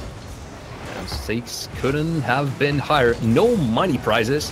All these guys are playing just for a chance to get in the highest league of play in Rocket League, which is the Championship Series, and even extra chances, as I've said, Rival Series. 8 more spots there, and Woody seemingly wants to get there as soon as possible. Tries for a little dribble from his own half, but he is no Dr. Josh, apparently. And Jailus can try something of that sort. Dr. Josh in the net, waiting in a weird position, was waiting for that shot. Since Jailus misses, no dice, and the ball returns. And finally, we have a slowdown, even if just for a second. It's Woody Woodpeckers. It's still a tied game. Both teams want that shot, and there's Reddick putting one across. No one at the end of that one. Take down. Wow. Wrong way, Woody. Limit. Someone please take that ball. Well, it falls back to Reddick, I guess. With wrong way, Woody waiting for a redirect, and Limit now. Jailus, last second chance to get that out. Jailus flicks, dribbles, something, fakes, nothing, and then gets to the side yet again. Yeah, Woody Woodpeckers and them, they're actually playing this really aggressive offense. They seem to play really far forward, and I'm curious to see if Rainbow Kiss is going to be able to equalize on that. And how about just smacking one off the ground in the lower right-hand corner? What a shot from Dr. Josh. Hey, we've seen everything today, and it's just wrong way Woody team giving Rainbow Kiss too much space. Really, it's one of your own net. The opposing team players are still coming in on that shot. You have all the time, but they just couldn't decide who will be going for that. I think wrong way Woody was slightly out of the position for that one, still recovering from that aerial. Still, Jailus, Rune Reddick trying to play something off the backward. Yep. Woody doesn't even need him as Reddick puts that back in, makes a 3-3. Again, a tight game in our hands, chance. Yeah, this is this big advantage of position. Tata has to limit his options in the net, because if he goes for that shot towards the center or into that top right, Tata needs to position himself to be able to make that clear. So it's a really smart heads-up play, keeping that ball high and forcing the second opportunity to come through for a teammate. The wrong way, Woody almost doesn't get that, bounces off the crossbar, still in. I think the ball was just pinched in between all the players. 2 of the Woody Woodpeckers were trying to save that one, but in the end, Dr. Josh comes in, waits. Look at his patience. He waited right there just for Woody Woodpeckers to make a mistake. They might have not made that, but they still did. Rainbow is up by 1 goal already. I wouldn't be surprised if in the next 20 seconds we see a response from Woody Woodpeckers. Yeah, we've definitely got ourselves in a shootout here. Game number 1, that one pinched off the post by Retech. That's a heck of a save, but my goodness, I mean, this is a tight one. This is the winner's final of pool number K6, I believe, if I can read. Is it K5 or K6? K5. K5, okay. I can read, I promise. But this is the winner final of K5. Winner of this one immediately gets put into the top 128 that'll be casted over by the RLCS crews. And if you lose, you got to wait maybe an hour or more. We've already seen one team last night in the North American quals come out of that winner's bracket and fall 2-0. Right, well, the loser's bracket is still a chance.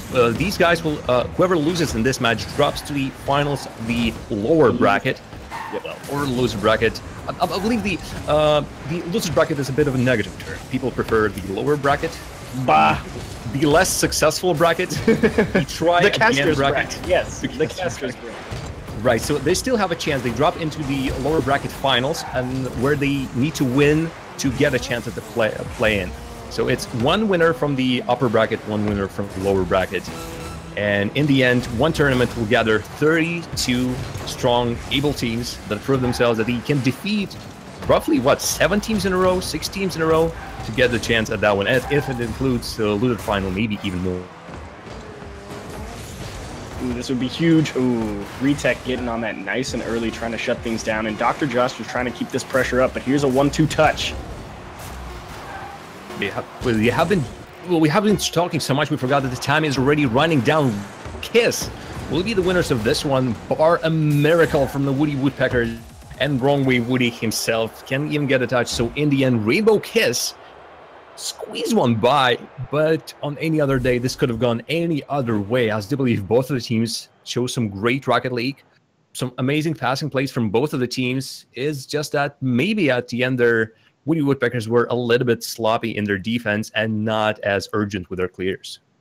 Yeah, they actually kind of had a fairly similar stat line throughout all of this game between both of the teams. Woody Woodpeckers put up 7 shots, the Rainbow Kiss put up 8. I mean, that really speaks a lot of wonders to me. I think Woody Woodpeckers probably could have won this game if, like, they didn't play that super aggressive offense that they were playing early on. They were just committing that second and perhaps maybe the third guy every so often a little bit too far forward. And I think if they would have taken a more passive approach, they would have been able to shut down a lot of those chances that Rainbow Kiss got with those long clears downfield, just because they had too far to rotate back to their own side. Now, let's see how their game plan will change for the second game. As Rainbow Kiss put themselves on match point, they win this, they're through to the play-ins. Woody Woodpeckers, 1 chance more, 5 minutes more to prove that they are worthy. Whoever is on their team is worthy. That I guess all 3 players are worthy of getting into that play-in. And if not, well, again, 1 more chance. Woody Woodpeckers, let me see if you've listened to Chiefs, or maybe if you've listened to your own heart and heart. Follow your dreams. Yeah, to follow your dreams and, I don't know, double commit on the kickoff, for example. Just to catch the opponents off guard just a little bit. It's not a strategy that people usually use. Yes, they're not doing that, so maybe they will be playing smart. I'm expecting them to play smart, but for now, Paul is still with the Rainbow Kiss, and Josh, look at him! Oh my God! And Tata just throws out the okay, because that is exactly what you should throw out. That was the most beautiful touch off the wheels, land, and a nice little pop over the last guy. If you are on Woody Woodpeckers, you say, you know what? Nice shot, you got me. Well, yeah, I concede. Let's forfeit right here and now. 10 or 15 seconds in. This has been an amazing one. Upside, under, and back again. What a skill by Dr. Josh. Well, he did something like that in a previous game. He tried to outfake. This time he's shown some great aerial skills. Wrongly Woody needs to do a lot of fakes. Josh fakes out Redek. Ball still on the line. Redek will be able to clear it. There's Tegada waiting for it. The Rainbow Kiss retreat, but after another amazing chance at scoring a goal with Josh already with 3 shots. We've just started this match. And Dr. Josh had a hat trick at the end of last game, so he's definitely proved himself an offensive force for the Rainbow Kiss crew. And see if he's able to keep it up here in game number 2. It's a great start for them, but now we're starting to see Woody Woodpeckers push that ball over onto the orange side, and they're all strapped for boost, and Limit's just able to get up in time. It's weird, and then there's clear. That's what you're talking about. They contributing every single player to the attack, so free extension might have cost him right there, but they almost caught Rainbow Kiss off guard. That ball just bounced over, I think it was Tenda and Limit, with them not being in the net at all. Let's see if the passing way between Wrongly Woody and Jailus would work to something. No, Reddick isn't even going there. We'll contest that one to just keep it on the side of the oranges as his teammates are trying to get back, get some boost, and start another promising attack. Woody tries to pinch it off the ground, returns back, and the ball immediately stolen from him. Reddick on the ground. Josh leaves it for Limit. 2-0. Rainbow Kiss aren't stopping. Yeah, and if you're watching Reddick in the net, he has no choice but to respect this touch that could potentially come through from Dr. Josh, because if that comes off that corner of his car and goes towards net, Reddick's the only one, or at least in his mind, he's the only one who's right there to going to be able to make a save. And if he jumps for that ball, Dr. Josh has him beat. He must respect the touch, and it actually ends up being the miss from Dr. Josh that let Limit take the shot on that net because he didn't jump at it. Unfortunately, it's Rocket League. Game's so fast, you need to make assumptions, pre-jump things. You need to just assume, all right, this will happen, so I'm doing this in response. Sometimes it just doesn't work out, and for Woody Woodpeckers, they put themselves in quite a peculiar position. I was thinking about doing a Woody Woodpecker impression, but I decided against it. Just an impromptu, oh no, I won't even try. That's too much. Maybe if he scores a goal. It's not clipped. All right, and Reddick in the net. See at how Woody Woodpeckers are just being bullied into staying in the net. 2-man defense, trying to just keep anything from their net going and not even thinking about the attack right now. Only 2 shots for them. We're already past the halfway point of the match. Jailus gets destroyed. What a play by Tegda. Dr. Josh unfortunately couldn't get this through. but Rainbow Kiss could just solidify their position if they go for plays like that, and if, yet again, Woody Woodpeckers just lose the ball on the orange side. Yeah, it just went through the cycle really quick back from the Woody Woodpecker side while they were on the blue half, and none of them had more than 30 boost. So, oh my goodness, goodbye. Yes. Tata sits on it. All right. Well, if the goals like that are being scored, I think Woody Woodpeckers are done for. Tagda with the first pinch on follow-up over Woody. That was a little bit unfortunate. He was right there, but that little hop just in the net. Woody Woodpeckers find themselves, well, their position has just worsened. So Woody, please, if you score 3 goals in a row, I promise I'll try my best at a Woody Woodpecker impression. So please, for the sake of everyone, do that. For Tagda is on fire. He's scoring one after the other. I think it's just for the fact that Woody Woodpeckers are going in the attack. They're trying to find something on that orange half. They can't, and overextension bites them yet again. Yeah, that kickoff kind of breaking down really early for the Woody Woodpeckers crew. They just didn't find a lot of boost on the pitch after that initial kickoff, and Tata just out of his own net pretty much came up and said, easy shot on the net, and Retech found himself a little bit too far forward, can't react, and time becomes a huge factor now. 4 goals is a lot to overcome in a minute 30, and I don't think that Woody Woodpeckers can do it. They have not been able to summon up a lot of offense here in Game 2. Easy. Well, yeah, after the first one, really, the first one ended 4-3 in the case. Now it's goal straight for Rainbow. And Woody Woodpeckers, despite finding quite a lot of great shots, that's not going in, and Tagda with a great pinch off the wall, putting it as far as possible, as strong as possible, in an angle that doesn't really suit the Woody Woodpeckers, but it might have had a chance there. Plays it really well. It's still in front of net. He hat-trick wants the glory of what Josh had in the previous game. He already outshot Josh in this one, but he also wants those 3 goals to be the MVP and stand there at the podium and say, yes, we worked for that. Yeah, I don't think that'll spoil much. If, and that's a huge if, the most gigantic if ever, if suddenly Rainbow Kiss start falling apart, there's a chance. But Jail is already saying, good series. I'm assuming kickoff goal. If Woody Woodpeckers get a kickoff goal, they have a chance. That's enough time. Limit, for example, not even doing this. There's a chance for great bounce. Woody. Yes, that's the bounce was going straight towards the net. Wrong way around, going out from the orange net rather than towards it. And with Limit right there over Jailus. No, unfortunately, this is looking like this is it. Despite the first match being extremely close, this one was all Rainbow Kiss. 1 goal withstanding, all Rainbow Kiss, and these guys are looking solid. Still, I would be interested to see them play against the other contenders for the places in the Championship Series, because I think in the course of these open qualifiers, I've seen some stronger teams, so they might have find some trouble in the play-in series. Well, yeah, there's certainly a... Are you talking about throughout the course of all the qualifiers we've seen so far? Because that's what you're... Okay. So, yes, there's a lot of really good teams that have, of course, qualified for this top 128 play-in. And it's not going to be a cakewalk, to be sure of that. But Rainbow Kiss able to get themselves off to a pretty good start here versus the Woody Woodpeckers. They've made it throughout the whole winner's bracket. So, they've got, a week-ish, a week and change to really start prepping for that grind. It's going to be a complete reset of the double elimination bracket for Rainbow Kiss, because you qualify for this double elimination, you go to the 128, which is a completely brand new double elimination bracket. So even if you come out of the losers bracket, which the Woody Woodpeckers still have a chance to do, you get to sort of mentally reset the entire tournament, and it's just versus better people. Right, and so with that one, actually, Rainbow Kiss join a couple more teams who are already qualified for the play-in. Method, Endpoint, Bong Gang, and C2 Black are the current already winners of the winners brackets.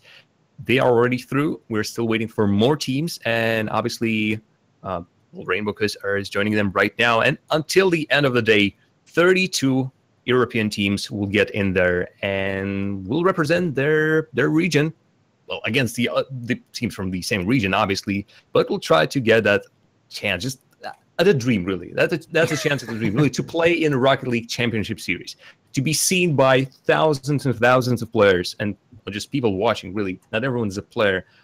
Do know that a lot of people who watch Rocket League streams aren't even playing. They just love it. They just love to watch it. Hopefully some of these teams might even instill some inspiration into people to buy Rocket League and play themselves. Hey, why not? I do believe that the World Championship Series actually have brought in a huge slate of new players playing Rocket League just because they saw this game and said, I need to play this. I want to play this. It's rockets, or rather rocket power battle cars and balls, and we hit him all over the field. It's amazing. Yeah, I definitely have to agree with you. There is this innate draw to Rocket League that, regardless of your affinity for cars or soccer or anything, it all sort of transcends that want. So it's a lot of fun to watch, even more fun to play. Like you said, it's the dream to play the RLCS. Everybody fighting for a chance to even get there in the first place. We have just past I guess we're past the halfway point for all the community-run qualifiers. This is MLD's European qualifier. We're the third qualifier, and then of course this weekend is going to be Shift Pro League. So, with the first match from Jar of Jam and myself under our belts, we're going to go ahead and look forward to our next match. It is going to be Back Post, which, for those of you who are aware, is Gregan's team versus Team Rocket themselves. So we're about to have a clash of a bunch of really cool people from the Rocket League community, and I am really curious to see if Gregan's team trumps Team Rocket, and if Shogun's thought process is to be believed, they certainly will. Well, it's for the teams to prove that on the field. Both of them, I'm pretty sure at this point, are really strong contenders for it. So will they fight, and we'll see. What do you think we'll see? I'm pretty sure we'll see some fakes. Are there any other self-proclaimed champions of something? Shogun? I mean, not sure. Cole is probably the self-proclaimed king of something subpar, but in HD. So, I mean, that would be my best guess. But what an amazing plug for subpar, but in HD. Just weave it in right there. I nailed it, baby. But it is going to be a really good game, I think. It's been a long time since I've gotten to see Gregan play in an actual competitive setting. I think the last time I got to see him was in a Rocket Royale last year. So I'm ready to see him back on the pitch trying to win. Right, and I'm already loving the names. Kingfisher, Strictly Calm Dancing, and Zippy Duda will be representing, I'm assuming, the Backpost team? Or it's just everyone? I think it's everyone. Cole, and Zippy Duda for Team Rocket. Exactly, yes. It helps if I look at the teleprompter. That's the best. That's all you can really ask for. But if for you guys who are just joining us, while we wait for this next match to get set up, let's go ahead and talk about what we've already seen today. Match number 1 early on, of course, that was with Ninja Rider and Jay. That was Team Boonkank over Euphoria. That went 2-0 to Boonkank, of course. Match number 2 in Pool K number 6, that was a quarterfinal. UST Black versus Lausanne Esports. And that was a 2-0 for Lausanne, if I remember correctly. I do believe it's for 2 Black, actually. We might check that. This is what happens when I slept through it. So I'm sorry, everybody. But match number 3, Triple Yipple versus My Conviction in K8 upper semifinals. That was a 2-0 for My Conviction. Now, as we've got everybody in here for the lobby, Team Rocket versus Backpost, we're ready to get them underway as soon as they all join in into the pitch. So I got to ask you, Jam, are you familiar with anybody on this pitch, of course? Who do you think takes it? I'm cheering for Zippy Duda because although I can't recall where, pretty sure, just like, might he even be performing with some of the teams in one of the other open qualifiers. But Zippy Duda is the name that jumps into my mind, and I'm feeling like he might have a chance. But all these titles that they're sporting, all previous history, might not mean much. Quite often, even the not so average teams are playing the best teams in Rocket RLCS, and Kingfisher is certainly putting something in for Team Rocket. And they will take control of this match right from the beginning with Zippy testing speed right there on the wall, with Kingfisher putting a strong shot for Aravel, and speed to contest with. Dragon, the man you've been touting, is now basically finally getting his first dodge, but these first 30 seconds are going under the flag of Team Rocket. Ooh, great shot to the back post. What a recovery from Gregan in the net. He was going to cover that near post, perhaps the middle of the net, and it is a tough save when your opponent shoots it behind you like that. So snap second reaction time, very important here, especially when you get into the quality of play that all of these players are. Dragon starting something slow from that orange side, was to come down, overtaking him, stealing the ball with only Aravel. What a name. In the net. I'll be Aravel, yes. Thank you. It's just that I will be mispronouncing him through the whole thing. I was screaming Ayer, I guess, at some point. Speed, well, passing it for Gregan in the center. Zipiduda clears. And now at the first 30 seconds, we're under the flag of Team Rocket. Now it's time for Backpost to put a couple of shots in, or at least take the control of it. Team Rocket are giving them a lot of space, letting them get the ball, but Cole is right there, taking it in return. Not as fast scoring match as we today. Not at least not at this point. If they will start going under 3-4 with Cole, a shot, Aravel off the crossbar, still out. Zipiduda not close enough. Pass to someone. I'm assuming it was Cole, or at least pass to the center. Aravel not in time to return, and off the crossbar, not even there. Aravel, no chance for saving that. Yeah, this is going to be a really tough save for my RVL in the net. He already sees Zipiduda bearing down on him, and to make matters worse, he clipped that post when he was rotating into net, took those wheels right off the ground for just a split second, made it tough to get up nice and early, and Zipiduda rifled that one into the top center. Precision from him. Gregan now gets a chance, but Fisher right there in front of him. Ariel looking down there for a follow-up. Can get that one. Cole plays it forward for Kingfisher, who also plays it. Wow!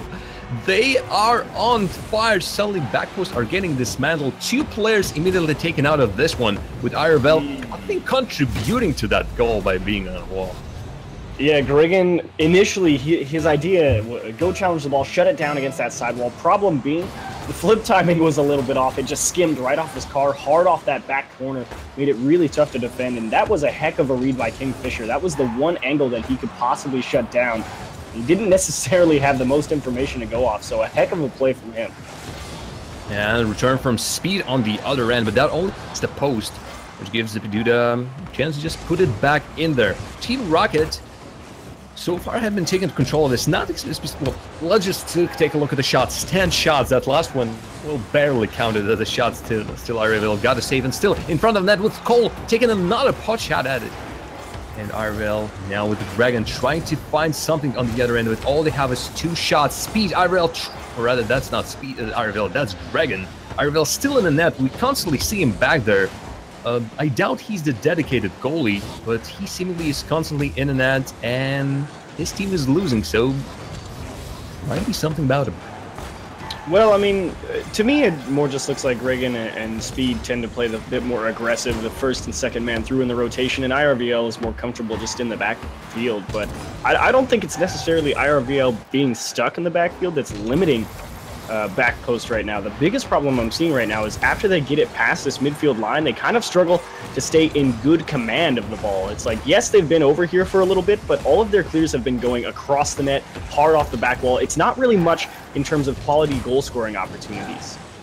Well, there might be a one as Zipiduda drops it down. The Kingfisher blows the arc their own teammates, always safeguarding in case the clear doesn't go their way. Gregan, will he be able to win this one? No, against 2 players, unlikely. Although Team Rocket were committing 2 players up there, 2 aerials that basically takes 2 players out with no boost at the end of it. Backpost still can't put it past. Backpost got a couple of shots in the last minute, but there's nothing else is working for them, and Gregan is, yet again, this is I think the highest shooting percentage match we've seen so far. 12 shots ready from Team Rocket. They're not winning by a huge margin, but the shot numbers usually signifies that they are in control of this game. The opposing team are letting them to take these shots. They have a lot of control of the ball, and basically the chances are there, only you try and take them. And so far, Team Rocket are looking like the winners in this match, and most likely taking the series. With Backpost need a lot of work to do in the next match. Well, I don't think Backpost needs a lot of work to do. It is like you said. I mean, they are certainly controlling this entire game with their vast amount of shots. The problem is, except for that one, there's not been a lot of super high quality shots from Team Rocket. Remember, one of those crazy goals was a sick dunk from Kingfisher that had not a lot of chances to go in. So this could very easily be a 1-0 game right now. I suppose it could have been a 2-0 game, but overall, it almost was. Team Rocket here in game number 1, they did everything that I feel like Backpost didn't do. They won a lot of 50-50s out of the midfield. They were able to get a bunch of extra opportunities on the orange net. Sure, they weren't the most quality shots on net, but you generate that many chances, some of them are bound to slip through. And that was the big difference, their ability to push it onto the orange side and stay in command of the ball on the orange side. Exactly what it did. It could have been even more of domination, but they stopped at 2-0. With Speed saying that maybe it was a warm-up. They needed that one game to get adjusted to Rocket. I wish that was the case every single time. Doubtful, but you are believing in Backpost, it seems. I'm a believer in Team Rocket. Really, it's quite easy to cheer for a team that just has one, but now I'll take my easy guesses, easy brackets, easy prediction guess. Prediction, yes. I don't care. Let me get them as easy as they come. But for Backpost, again, they have one whole match to completely forget about what happened. Really, the score from a previous game doesn't matter unless they lose. Really, I'm the Yogi Berra of Rocket League casting, it seems. But now we see that they are trying to get the control of it stride, but they are constantly stopped. Even at midfield line, Team Rocket are stealing the ball, not letting them even get a single shot on target. And when Team Rocket are attacking, they're looking so much solid. I think there's so much more precision and just aim in what they're doing. They're looking for their teammates who are constantly getting in the right positions. And Team Rocket, I think, will be looking at that first goal. I'm feeling that the opener will come for them, bar something absolutely disastrous in their back line. We'll have to see what the spacing says out of the Backpost crew right now. I mean, game number 1, they seemed a little bit tight and close to each other, but it seems they've loosened up a touch here. The communications and perhaps that game 1 need a little bit of time to get used to the stream jitters. I know it always takes me 1 or 2 games to really settle into a series. The problem being, this is only a best of 3. You don't have a lot of time to adjust. You need to get in. You need to play great Rocket League from the start.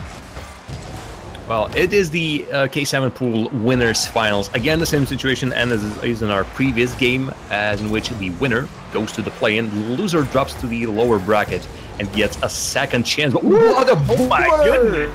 That was a cannon shot and a half. Speed lives up to his name, and well, not a doink. I don't think that's a doink, but that is an explosion of shot. 147 kph. Speed living up to it is right. I mean, I don't think he was trying to punch it off the car of I'm gonna forget who it was, but oh my goodness, like you said, cannon shot is right.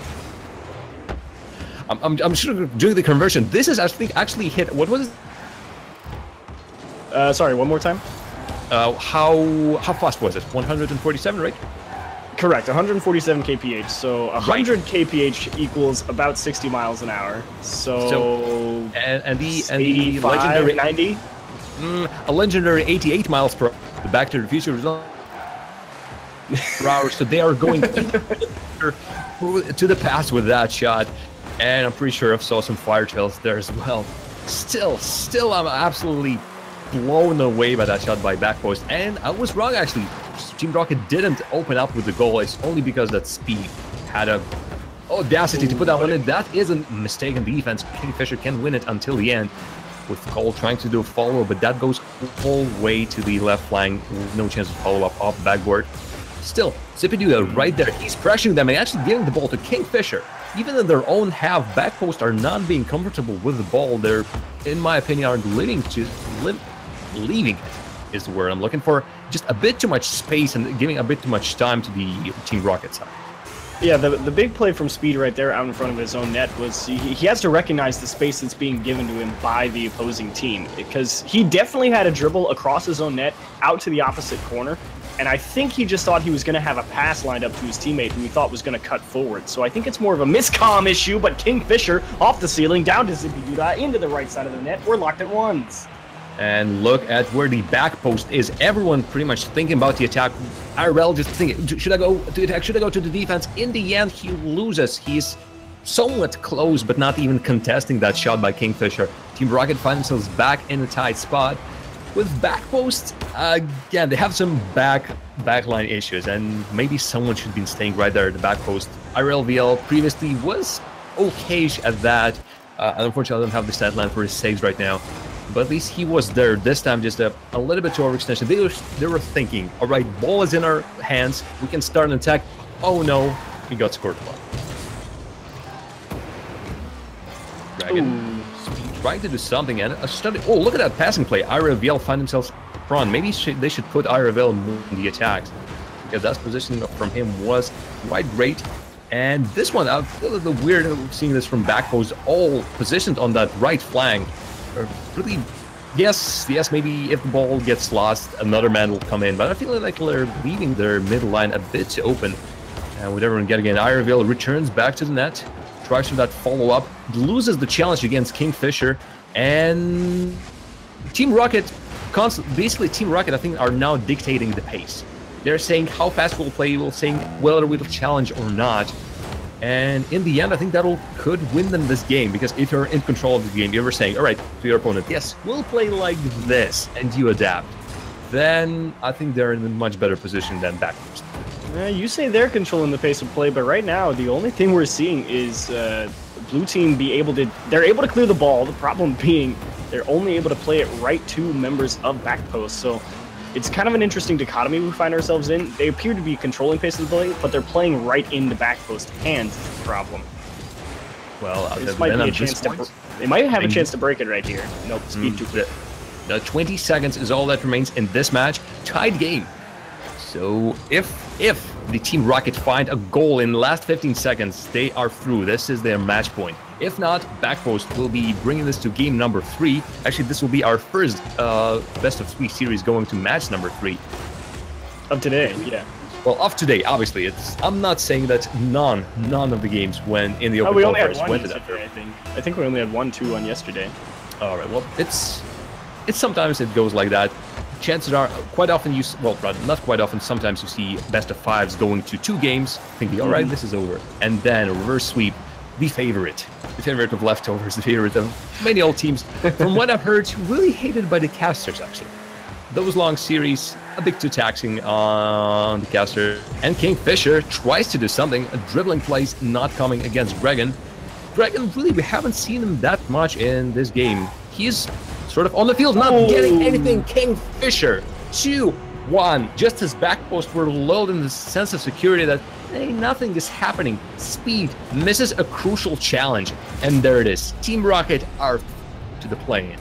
Yeah, it was a really great 1-2 touch from Team Rocket. Zippy Doo not being selfish with the ball, says, here you go, Kingfisher. If you can put it on net, do so. And Speed, like you said, he had a decision to make. It was a very tough decision because it looks like you can get there, shut down that pass angle before it gets there, or even if he does make the touch, you're going to have covered up enough space to prevent that shot on the net. But sometimes you misjudge the distance. Kingfisher picked the right side of the net. It was a good finish from Team Rocket. They are indeed through to the 128. Back post will have to wait patiently in that lower bracket final match. So they've got some time. I said it yesterday. Even though you go to losers final, you've got some time to wait. You get to figure out why you lost, what you can improve on, and the most important thing, Jam, is you have time to eat. So that's what they've got. Actually, that's not a joke. You do indeed prefer better where you're on with a full belly. So people, don't sit there. Go to the kitchen, grab something, anything. Recharge your energy. Whatever it is, even grab an energy drink, soda pop. Just get there, get something going on. Life-saving water, because that's the best stuff. It's good for the soul and better for the body. Or the watermelon lemon flavored brisk. Yes.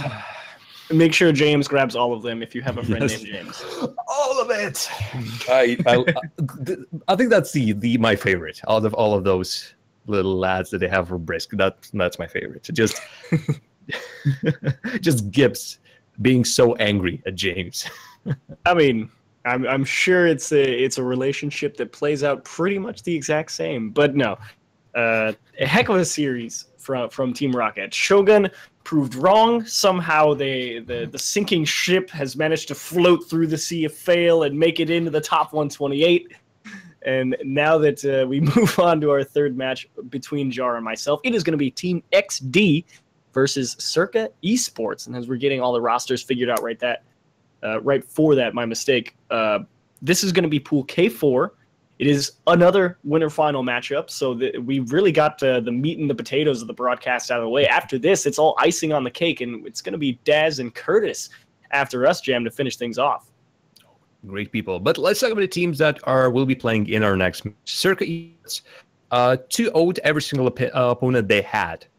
Not personal. Cerdas Salvayas, error for reports, and professionally bad were defeated by Circa. Well, on the other end of the bracket, Team X won against LTIFP, Team Stardown, Aviators, and MNG Team Plasma. Also, while we were doing this match, another team, besides all of those who we've named, plus actually 2 new teams by the looks of it, have made it through to the play-in. MCon Esports and High Octane Team Rocket. My bad. That's the very team we just seen. I've read the first part, disregarded the second part. And it's important. It's really important. So yet again, Method. That's the team of Alot, Metznaris, Magnus, and Sniper. Endpoint. That's Teeny, Cheerio, Shah, Karan, and Pulsar. Bong Gang, which is somewhere here, Skylan, Mommy Snow, Ignite, who is no longer seemingly playing for Team Infused, and obviously we've seen Bluey as in all British except for Flarky Rejects. Yeah. Amazing team name. So that's Bong Gang, Ignite, and Tiz. Then it's Rainbow Kiss, who we've seen previously, MCon Esports, who are comprised of no one that I see. Oh, no, actually, I see on my screen. It's Kakia, Coens, Kenny Meister, Terrorbyte. Some of these players you most likely have seen in one of the or many European tournaments that are going around, be it from any other organizations, big, small. These guys are playing there. Hijacking Team Bracket, again, we've seen them, Zipiduda, Kingfisher, Cole, and Stumpy Goblin is their sub. And the C2 Black, who I do believe, we actually haven't seen a match from them, but it is yet another team who's up there, already done for the day. They don't even need to play in the remaining qualifier. They're through there, and as you've said, they will be preparing, trying to find out how can they better themselves in that 1 week. How could we possibly improve our skill level? I don't know, by this much, more than that. I'm doing something with my hands. I'm not exactly sure what I'm showing. Well, what a day for them, really, to get through here. And for some of these teams, it's I think pretty much it's the second try at this. And you only get 2 tries. There are 4 qualifiers. 2 are already gone. And in total, you can only play in these twice. You play twice, you lose in both of them, you're out for the next season. And if you won, then hey, there's a chance. But Team XD, Circa Esports, Finex, what a familiar phrase that is. And Tadpole as well. And Jakey-Poo, well, I'll just imagine them in the whole bunch. They will be fighting for that spot. This, yet again, the final of the winners bracket. One of these teams is going straight to the play-in. One of the teams is dropping and getting one last chance today. And of course, a big thank you to Rocket League for all of you new viewers from Overtime who just finished up. You are watching the RLCS Open Qualifiers presented by the Minor League Doubles Network. And we have moved on to another winners final matchup, and it starts off with a bang. Finex to Tadpole into the upper 90. What a shot. And if you just switch on, this is the best time to do that. Amazing shot, top right corner from Tadpole. No chances for Team XD, and this is a great start for Circa. But really, those 13 seconds that we've seen don't mean much. Really, we just started with that. No team has shown anything besides that one goal. It was only started, but Tadpole is wrong, putting yet another shot on the side of Team XD. And it doesn't seem like Circa Esports are showing any signs of stopping. There they are on the flank, trying to keep the ball in the blue half. Tadpole now playing defender, trying to put it as fast as possible out of their own side. No one from Team XD can even get back to this one. Victor, the last man, really the only man, the man with the worst angle on that shot, still manages to get at Jakey-Poo on the attack with Dentidus. And Victor trying to get back to the goal as soon as possible. A big of a channel on that side. Jakey-Poo wins it against 2 and almost redirects that back into the net. Circa Esports starting this off strong. First minute is under the sign of Circa. And Jakey-Poo fighting with 0 boost out of that corner. He didn't have a lot to work with. He's still able to muscle it through 2 guys, give his team a decent chance to score. But this is a heck of a match to come into if you're coming from overtime. We've seen a couple of tough matches, but these 2 teams right here, they're both taking this very aggressive approach to the ball, playing very quick.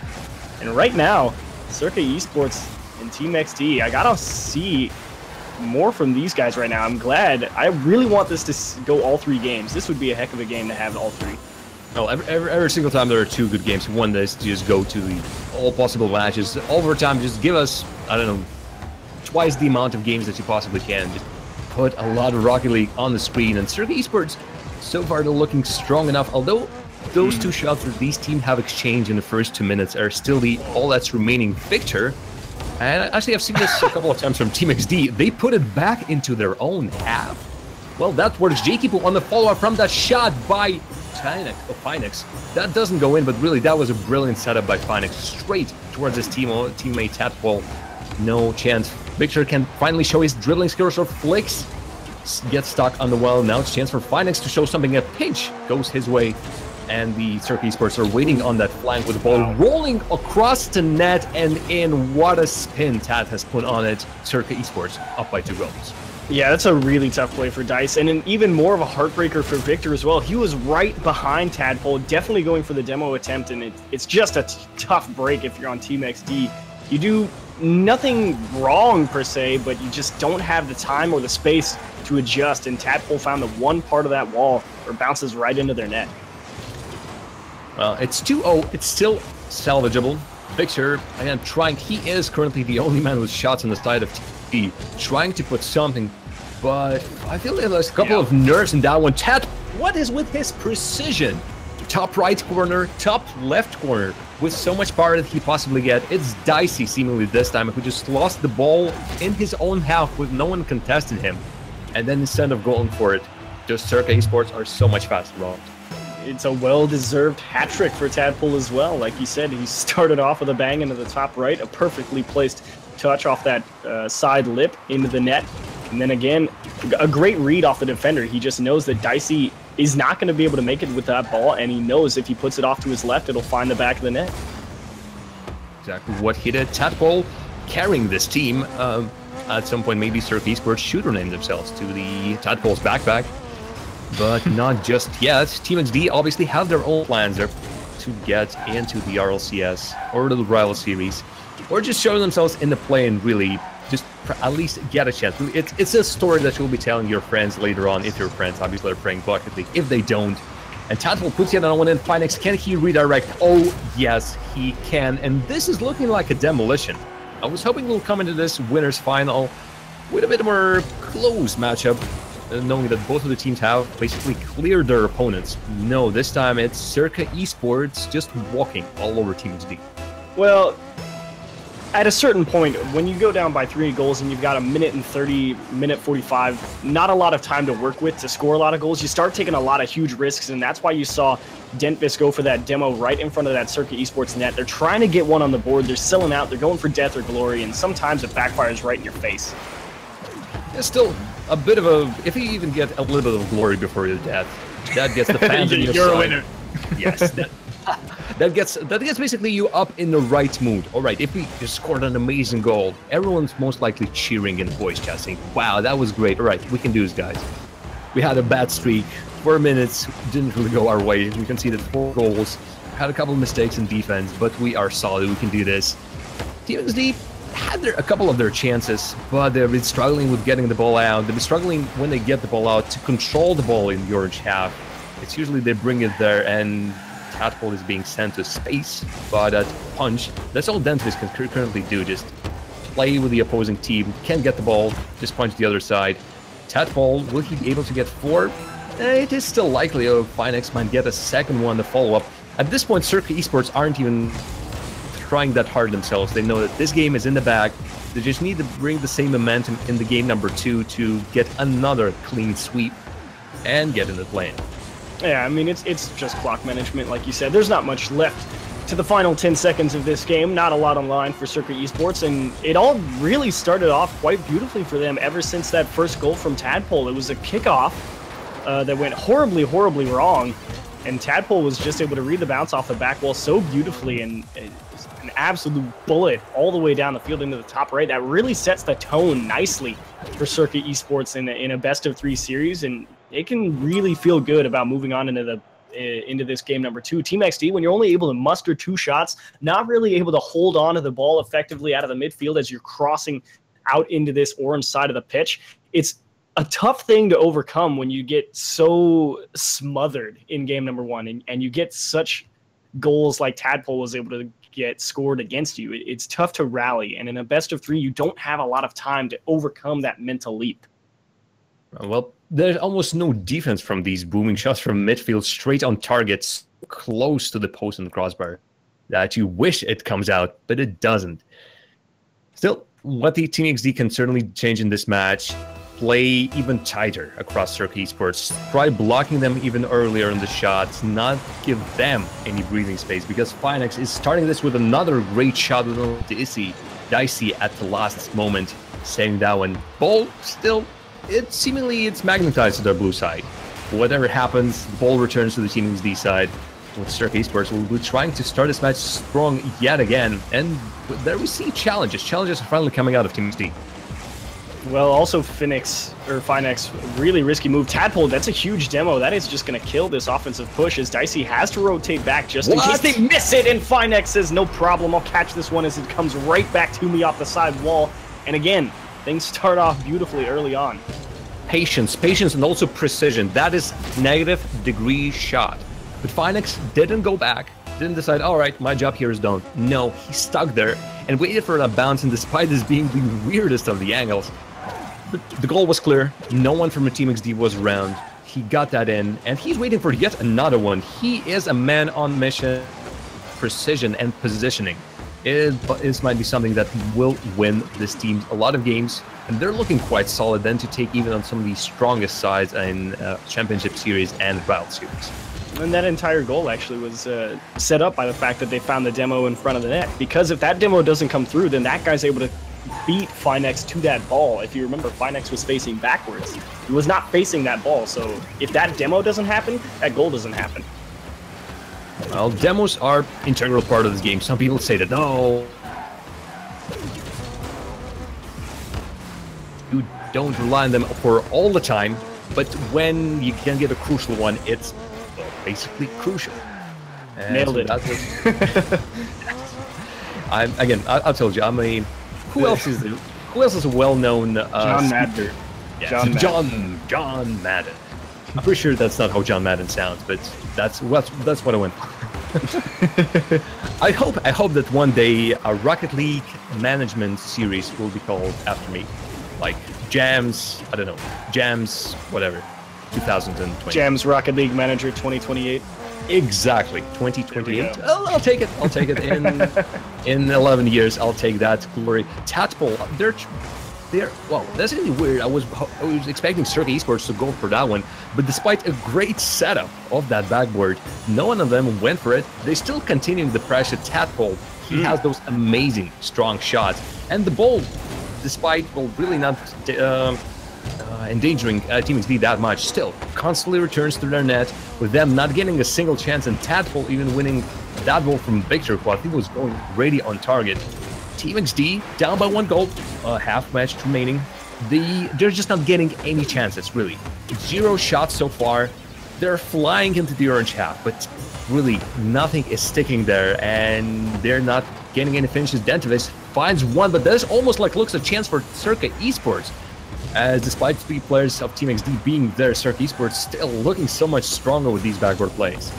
Well, the big problem for me, Team XD, they're able to clear the ball out of their own half, but it's kind of what we saw from that back post versus Team Rocket. They're able to clear the ball downfield. The problem being it plays directly in to Circuit Esports. They're not able to clear that ball into space, get the ball on a dribble, and take a 50-50 on their own half and force them to have to react to something. They're only trying to play for a clear that gets them more time, and Shaky, oh my goodness, you want to talk about sitting on one in front of the net.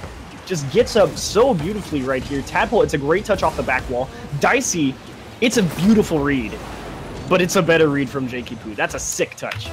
I feel like the Team XD has started making great commitments. They're constantly in Circus Esports facing, no, you won't get that shot. No, you won't get that pass.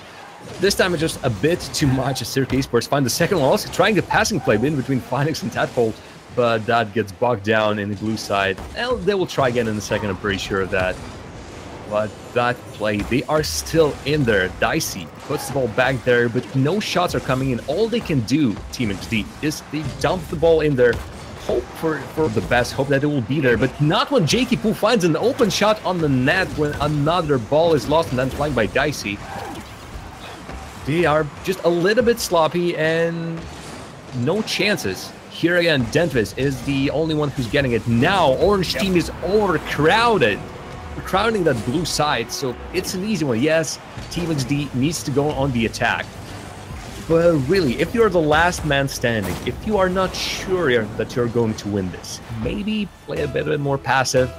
No, they're going all out aggression. Unfortunately, that's costing them the goals and most likely cost them the game and the series. It's a double-edged sword. They have to make up 2 goals in a minute and 20 seconds or so, and they're just thinking, if I can beat them to this ball, then we get on a good offensive position. All of my teammates have boosts. We're ready to go on offense, and it just relies on that last man coming up with that big touch. Dicey beats everybody. Victor tries to find the doink into the net. Unfortunately, skies it high. Jakey Poo will clear it away, and the final 35 seconds going to begin to tick down now, as Finex will just try and buy a little bit more time for his team and waste precious seconds off that clock. And this is looking like Circa Esports 2-0, and I think the biggest sweep we've seen so far. Not a single shot taken by Team XD, even that one just counted as a cross to the center. And Dentvis missing yet another one. Jakey Poo stops the ball dead. Can he outplay 3? He can, I'm pretty sure he can. Not in this case, but he was up for it, really. He basically saw three stationary targets in front of it and decided, I'll dribble all of them. Couldn't do so. Circa Esports still a solid 3 goals and to win this series 2-0, not letting Team XD hit a single shot. Still, a chance for Team XD to return. Actually, there is a chance that Team XD will play Aviators, the team that they've defeated previously in the losers final. So that could be a repeat. And since Team XD has won against Aviators once already, there is still a chance for them. But this performance, especially in the game number 2, didn't impress me at all.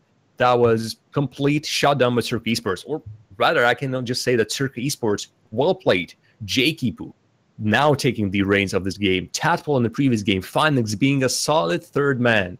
This is looking like a great team, and I will be interested in seeing them progress to the play-ins in a week's time. Yeah, it was definitely a beautiful showing from Circa Esports. They've got to be ecstatic. They are indeed, as you said, into that final 128 bracket. So let's see. Team XD has to go into the loser final here. You said they have a chance to take on Aviators, and they've got some time.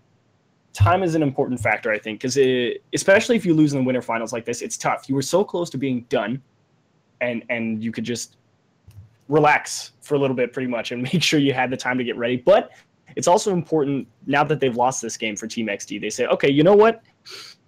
Circa Esports, they didn't do anything super special. All they did, they were quick to the ball out of their own half, and they shut down the clears effectively. So if Team XD is able to figure out this way to get these touches off those corners that are on their own half, and if they can start to get those on a dribble, perhaps get them laterally out into space, they'll have a bit more success in that losers final. Like you said, they'd have already beaten the Aviators, so I'm not sure that they're too particularly worried about being down in that losers final. But Jam, that's actually it for us. Do you have any final words before we go ahead, sign it off, throw it to a break, before we get another caster team in here?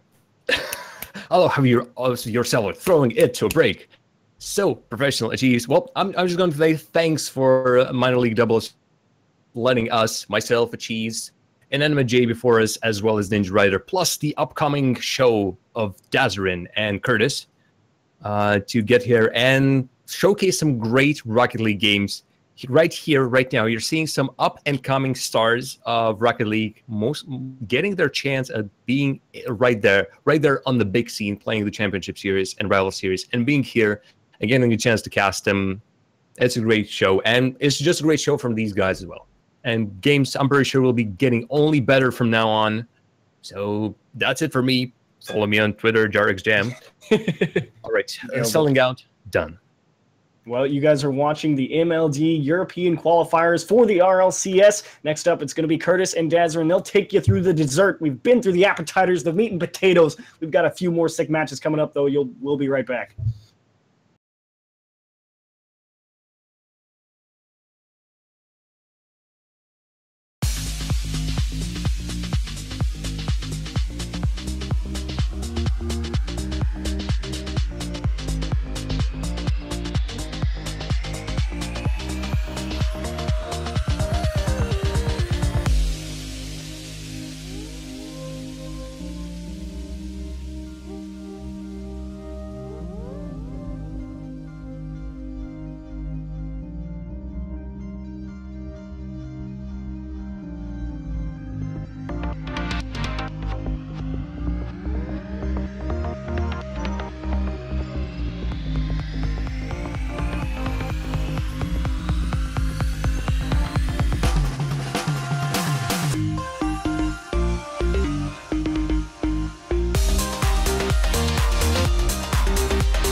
Wait for it. Here it comes. Almost there. Come on.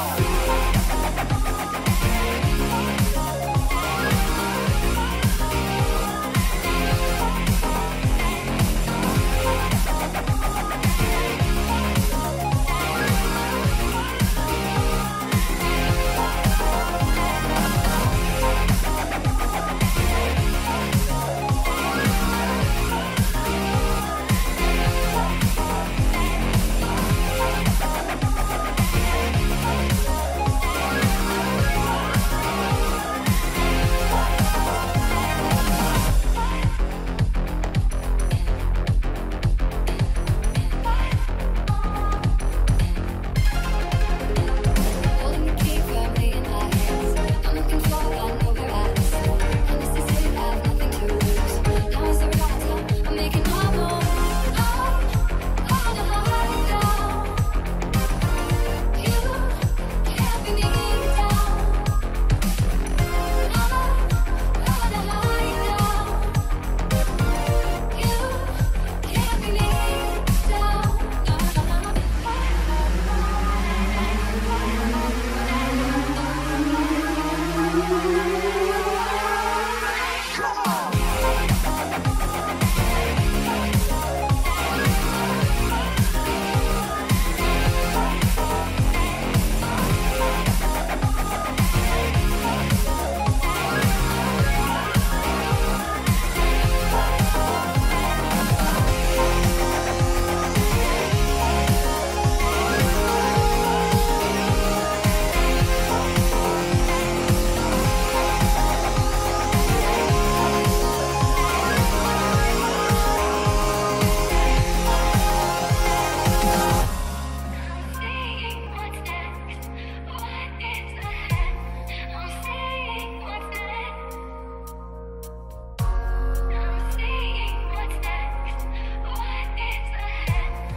To the RLCS Open qualifiers for Europe. This is day number 3 for Europe to showcase their stuff, this time hosted by the MLD Network. My name is Curtis. I'm along with Dazrin.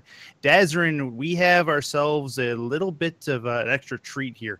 UST Black, who we saw earlier in the stream, they're going up against GG Disruption in the losers. This is the losers final, I do believe. So one team is in, the other team's not so much. Yeah, this is going to be an important match for both teams. RLCS, I mean, they're basically their tournament is on the line in terms of this matchup. Whoever wins goes into play-in. Whoever loses is done. Mm-hmm. So, like you said, a lot on the line coming into this matchup. Should be very interesting to see teams give it all they got to try to see who can make a play. Going to see if we get some tidbits of info as to whether or not they've already signed up for a qualifier or not, because this may be one or both of their last chances at the CAN. As one team is going home, the other team moves into the top 128 for play-in. Should be interesting to see which way it goes. UST Black, we've seen them earlier. Kiri, Galaxy, and Luke Akerman, and then GG Disruption, Giz Maestro, Kale Manus, and Cred. So it should be interesting to see. UST Black actually had the distinct pleasure of going through the same team twice as they beat the Lasan squad. They beat them in the uppers and then again in the lowers that they just got through that match to get into here.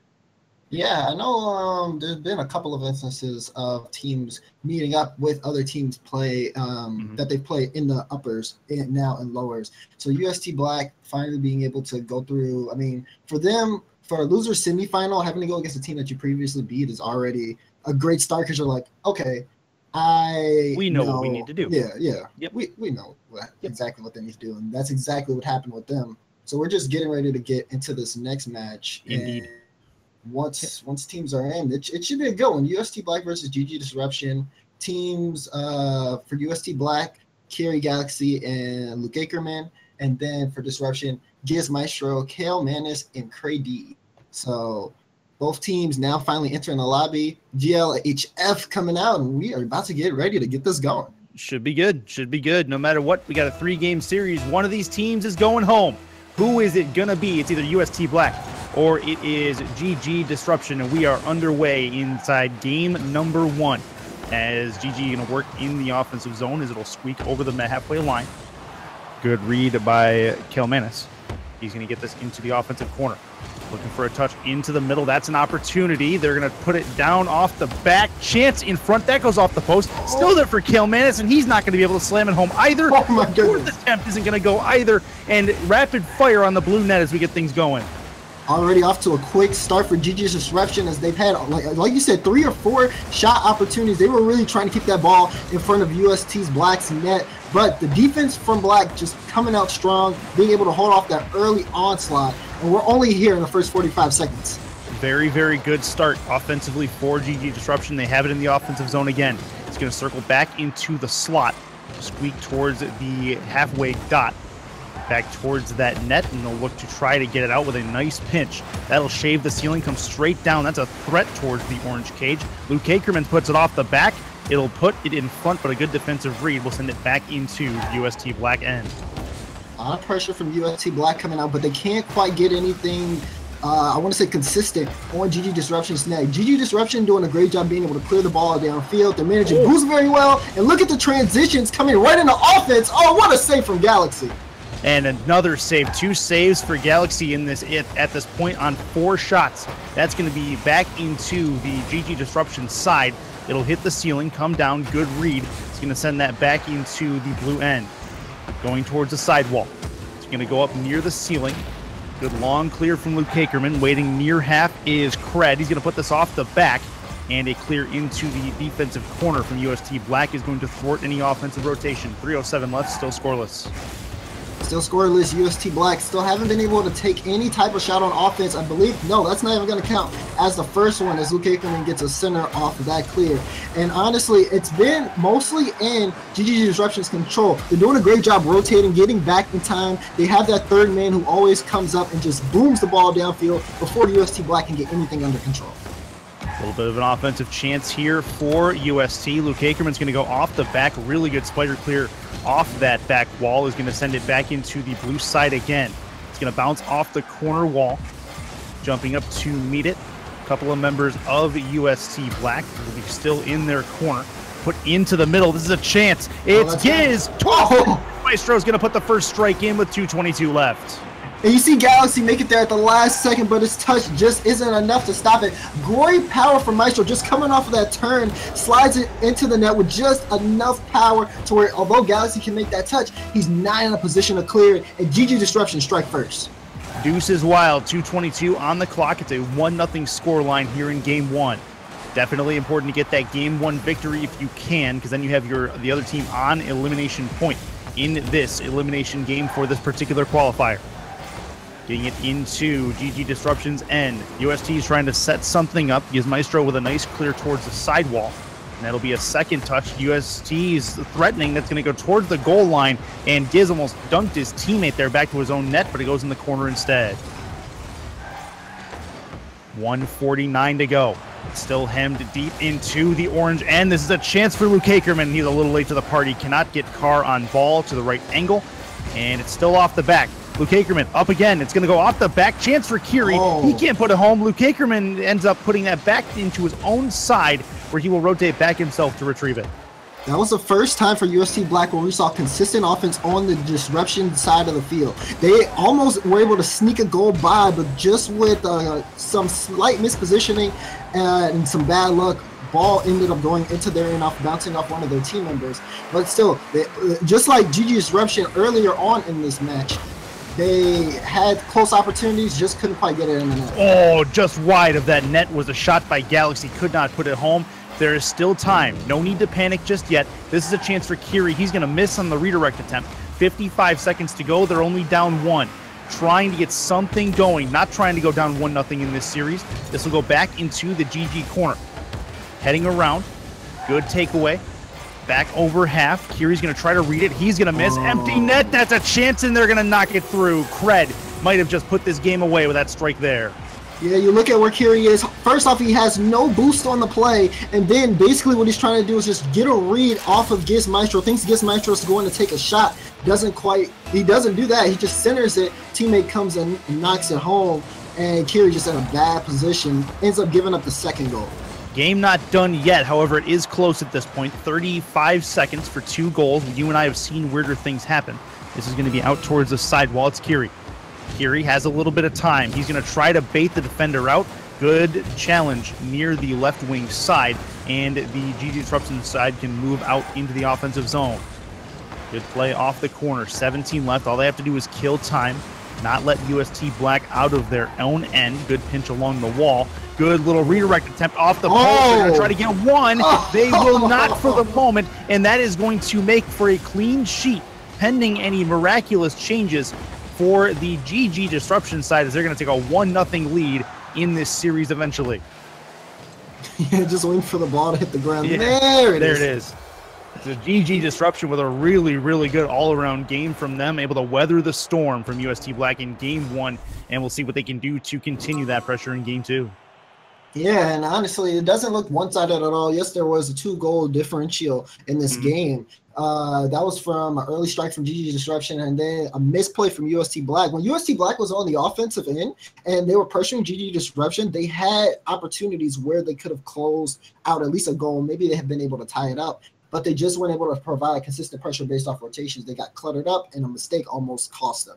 So if they can clean that up and play harder next game, get more opportunities on GG Disruption's end, it might be closer. They could force a Game 3. There's a lot of pressure on them, though, right now in this game. A lot is riding on this first goal as well. UST Black, their situation is this. If they win, they force a Game 3. If they lose, they're out of the qualifier. That's it, and that's all. We will see which one it's going to be after 5 minutes of elapsed. And how about a kickoff goal to start things out for Kale Manis? That is a GG Disruption 1-0 lead.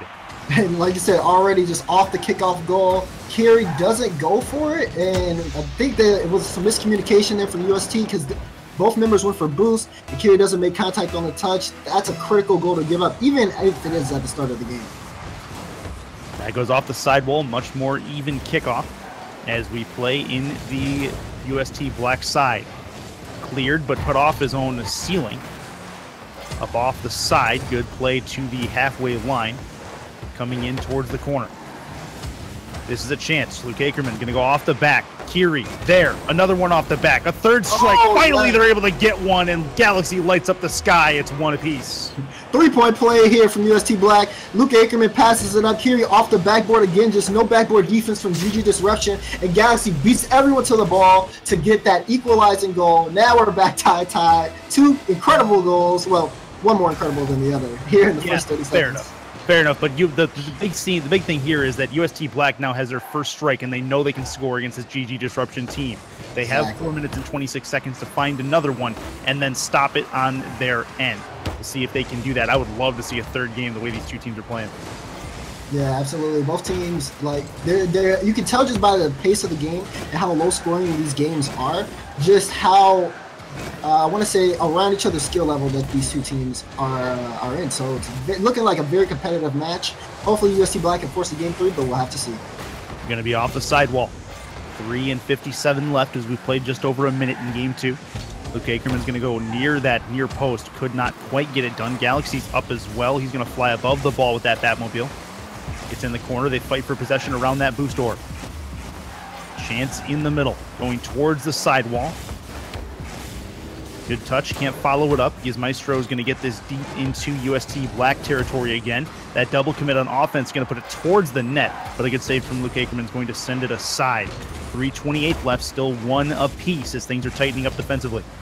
Yeah, definitely a lot of tightening up on the defensive end as both teams just not as aggressive as they were on offense. You have GG Disruption. They're trying to close out this series and taking longer shots, not really applying too much close pressure, don't want to bunch up. And then UST Black doing everything they can to stop them on defense.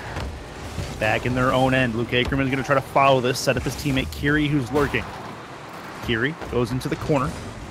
He's got one more in the person of Galaxy, but that's going to be sent back into the UST Black end. Double commit on defense that is going to hurt, and Cred is going to get his second goal of the series. It's 2-1. Yeah, you called it out right when it happened. The double commit on defense. Galaxy shouldn't be in the air if he sees Luke Ackerman on the wall, and he ends up jumping up, leaving that net wide open. And I think that was Cred D. All he has to do is just shoot that right into the open net. See if they can answer. UST Black finds themselves in an unenviable spot. Chance for an air carry. This is going to drop towards the net. Cred is there. Tried to pinch it. It stays near the frame, but it will be sent aside as Kiri will get a hold on it and try to get it back to the halfway line. Just approaching halftime in game 2. It's only a 2-1 deficit. Certainly not out of reach for UST Black at this point. Sent across. Chance for Kiri. Going to wait, then turn into a shot far side, and a save coming out from that was Gizmaestro. And taking that one away. This will go from that back of the net to the sidewall. Chance for Gizmaestro on a clear. We'll send it back from side to side. Yeah, if we're looking for UST Black, oh my God, close chance there. But what worked for UST Black for them to score their first goal was that they sent it off the backboard 2 different times. If they can utilize the back wall and the backboard more to their advantage, but instead of just shooting the ball straight at GG Disruption and hoping for a misplay, then they'll be able to more consistently have greater chances. That back, you can tell that GG Disruption can't save it off the back wall. Speaking of which, they can score off of it as Kale Mendes gets a great pass from Gizmaestro. That's a perfect play from Gizmaestro as well, just traveling up the wall, realizes he doesn't need a ton of power on the touch into the middle, and he has Kale Mendes who's streaking right in. 3-1, minute 41 left, 2-goal deficit. Things getting a little bit bleaker, a little bit blacker for UST Black. Yeah, they're down in a bad spot right now. Tournament point for them. 1:33 left on the clock. They need to score 2 as soon as possible just to tie it up. Yep, UST stuck in their own end at the moment. They'll finally get a clear that heads that way. Chance for Kiri, leaves it for Luke Ackerman, goes off the sidewall. Chance for Galaxy, but it drops straight down, then gets sent deep at the UST net. Sent and cleared away, still dangerous, and Gizmaestro is probably going to put it away. 3-goal deficit, at minute 14 is a ton of time, but with a 3-goal deficit, that might do it. Yeah, and then Luke Ackerman, you see the clear touch from Kiri. It's soft, and then it goes straight to Luke Ackerman, but he's just playing just in case Kiri doesn't get the ball, and it puts them again into another bad spot to where it's an easy rotation goal for GG Maestro. They have to tighten things up. They don't have a lot of time to do it. No, they don't, and at the moment, that's going to get even steeper. The hill becomes larger, 5-1 with 106 left. Yeah, 5-1. Galaxy just tries to get the ball out of his zone, ends up giving it right to Craig J, who has an open net to score a slow roller on. And GG Disruption in full form right now, down 4 goals. UST Black, it's not looking good for them. 64 seconds left. GG Disruption done a very, very good job of basically putting their foot on the throat of this UST Black team, and part of it might just be a little bit of emotional strain. They did just get out of an emotional Game 3 series, UST Black did, with Lassonde, who they'd already played in this tournament, and then come in and have to play a very, very good GG Disruption team. Yeah, it seems, I mean, props to GG Disruption, they're doing well, but honestly, it's UST Black getting into their own way. You look at this goal scored right here, and it's literally based off of a bad pinch from UST Black.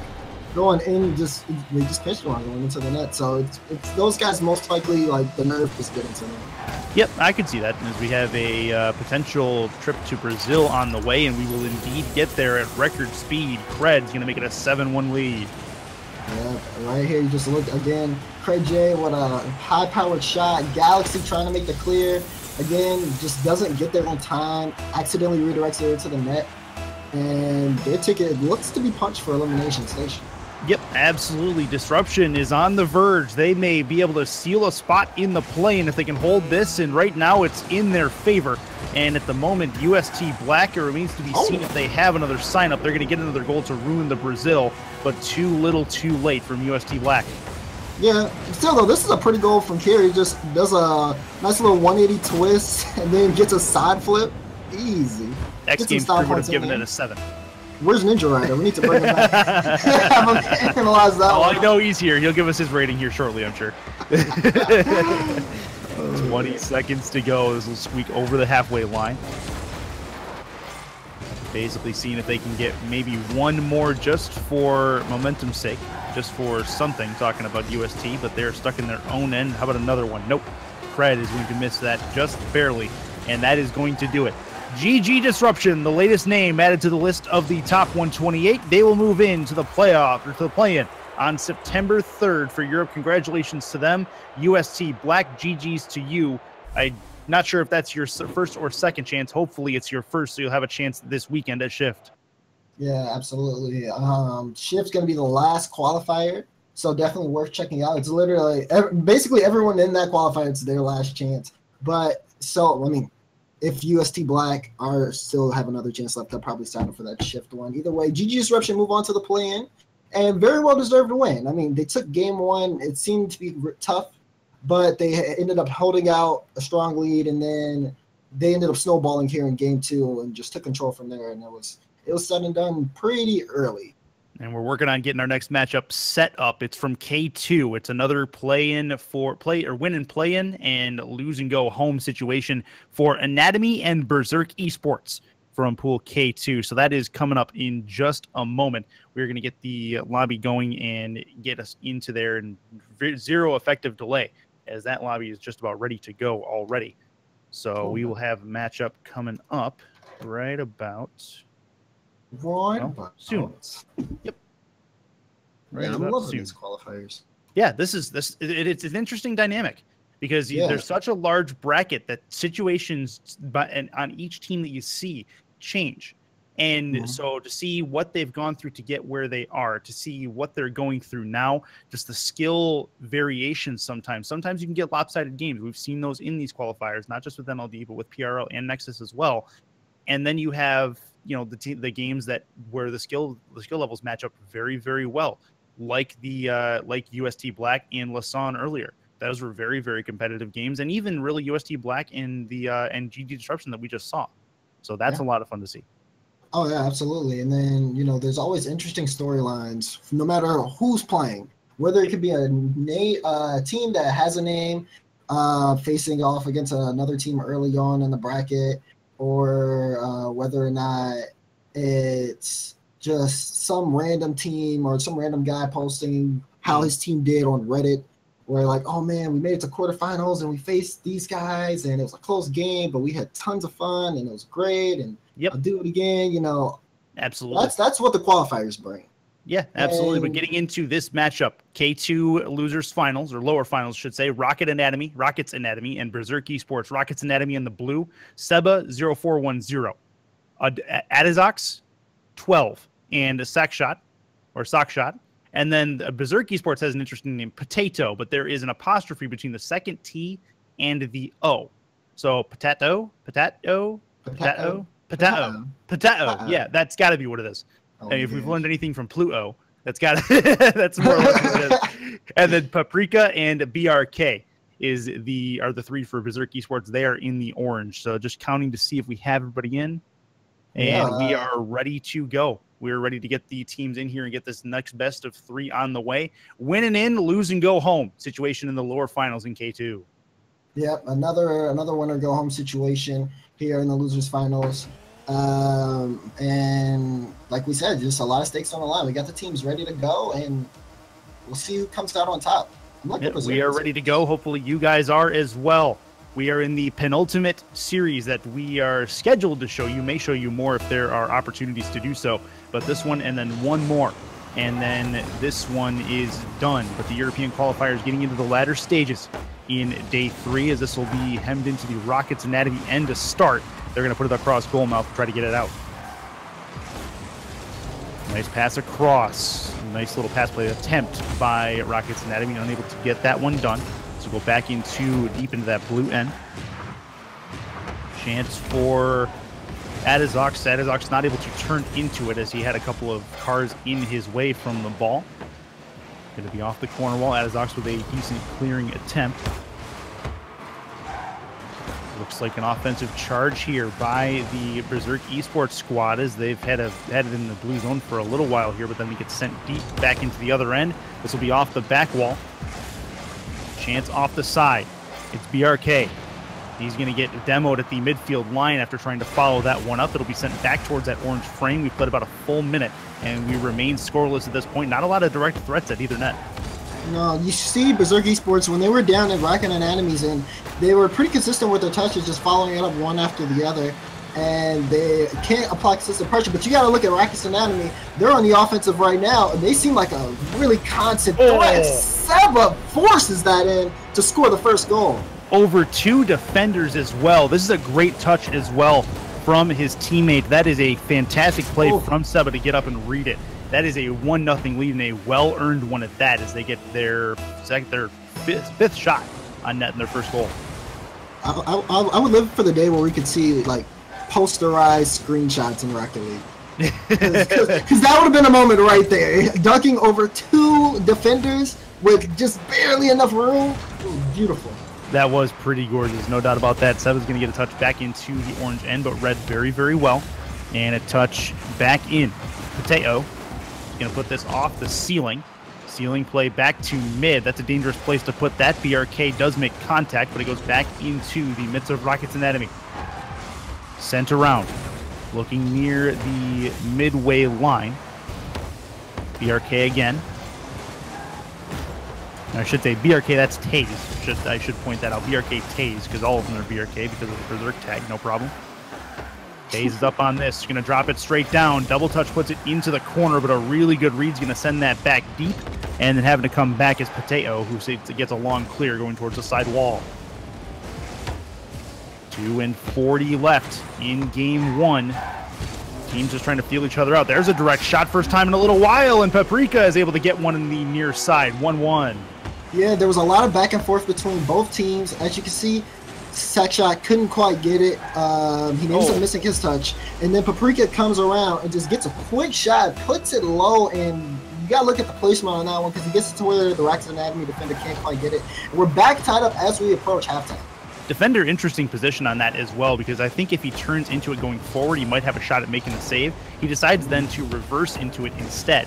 And that really is the difference maker between that goal being saved and that goal going in, as Adizox will have it in his own corner for the moment. 1 apiece, playing with just over halftime gone, as this will be Paprika getting a touch towards that near side off the ceiling. Chance for the Berserk squad. Potato going to try to come in and put it towards net. He can't do it.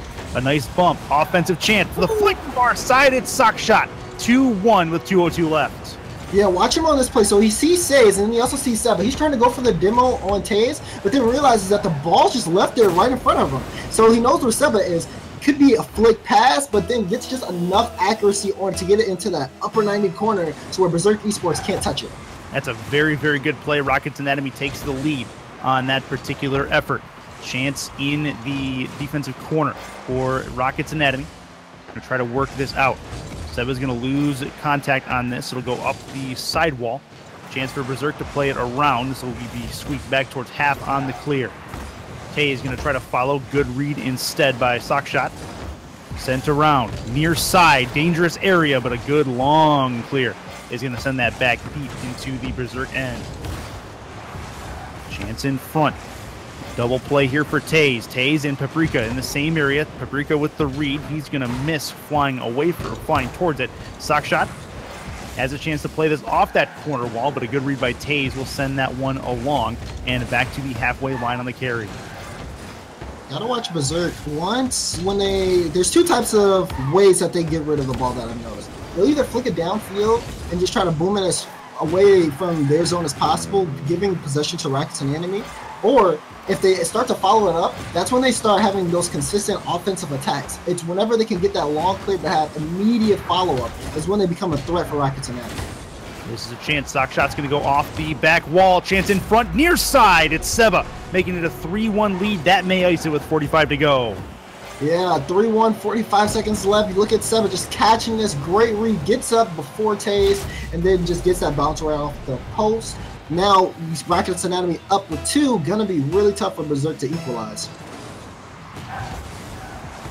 44 seconds left, 3-1 score line. As Rockets Anatomy find themselves in a really, really good position to take a 1-0 lead in this series. It'll be back towards half. Long touch into the Rockets Anatomy end. Berserk trying to get something going, but that one's going to get directed back into their end. That's off the crossbar, off their crossbar anyway. Chance off the corner, still dangerous, and finally able to get it back to half. 15 to go. They need one very quickly, and then might have a chance at a last-second play. Teo is going to put this off going to put it off the corner. Then it's followed up. Then he has a shot at it. 4 seconds left, and that is going to be a clear. 1 second, and that is it. Rockets Anatomy take game 1. They are 1 win away from the top 128. Yeah, and Berserk Esports sitting here at Elimination Station. They have to be. I cast with Jorby too much because I say that too much. Yep, can't confirm. But Berserk, they play fantastic. 6 shots, 6 saves also coming out on their end. Rockets Anatomy just having just a little bit more of a presence on offense. You see how they were able to perfectly place their shots. And although Berserk Esports has some good shots as well, they were just, I feel like they were on the defensive end far too much as they were on the offensive end. They just couldn't quite get a footholding on Rockets Anatomy zone. And when Rockets Anatomy, whether it was a counterattack or just a developed play, they were always on top of it. Chance here. The start of this game is going to be major for Berserk. They want to put the pedal to the metal and hem the Rockets Anatomy team into their own side. However, the really, really good clears and the boost management from Rockets Anatomy not letting that happen to this point. We'll see if that changes. 5 minutes are on the clock, and we are a go. In the blue end, it'll be sent over half. That's a direct shot on net that has to be carefully dealt with. That's going to go towards that blue net. A little bit of overextension by Seba, but good job rotating back by the defender to take that one away. 16 seconds in. It's going to be a double touch off the back. Chance going far side. It'll be up the sidewall. Taze puts it up. Seba is going to get a touch in his own corner. He puts it off that wall. Dangerous area. Off the back. Rotating in. Shot on net. It's going to be Potato with his first one. And the Sprouts do really well. It's 1-0. Yeah, and you look at Paprika just being able to bring the ball. That's a great dribble. Just giving it past defenders. And you see Adias trying to get that half flip clear. Just can't quite get it on target. Potato goes around him. And then sends the shot. I mean, there's a lot of net that he has space to shoot in, especially being that close. That one's just going to go in. 4:25 left. A 1-0 score line. Another one going towards the crossbar. It's going to be up and around. 40 seconds in. Chance, good clear off that back wall. Sent towards the middle. Looking towards the corner. Up and shaving the ceiling 50-50 towards the midfield line. Up is Seba. Going to get touched. He's going to try to follow this. Sent into the middle. It's going to go up the sidewall. Sock shot. A little bit late to that. It's going to go towards his own net. Dangerous area. Now he's actually in a receiving position back in the offensive end.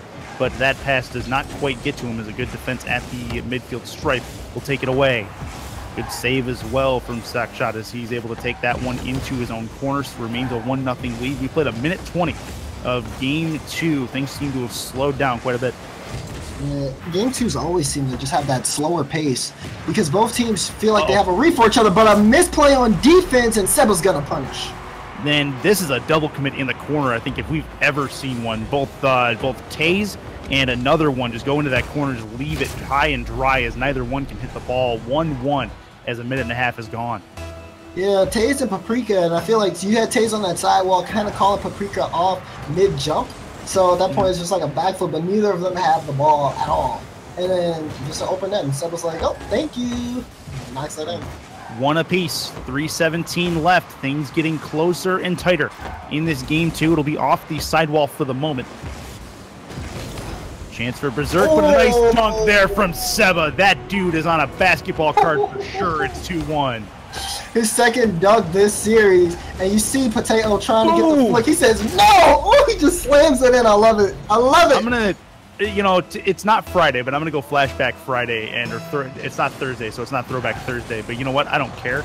Boom shakalaka for you. A little bit of NBA Jam, and for those in Europe that don't know what that is, go play that game if you guys can, because that is an absolute classic. 2:55 left in game number 2. This will go towards the side.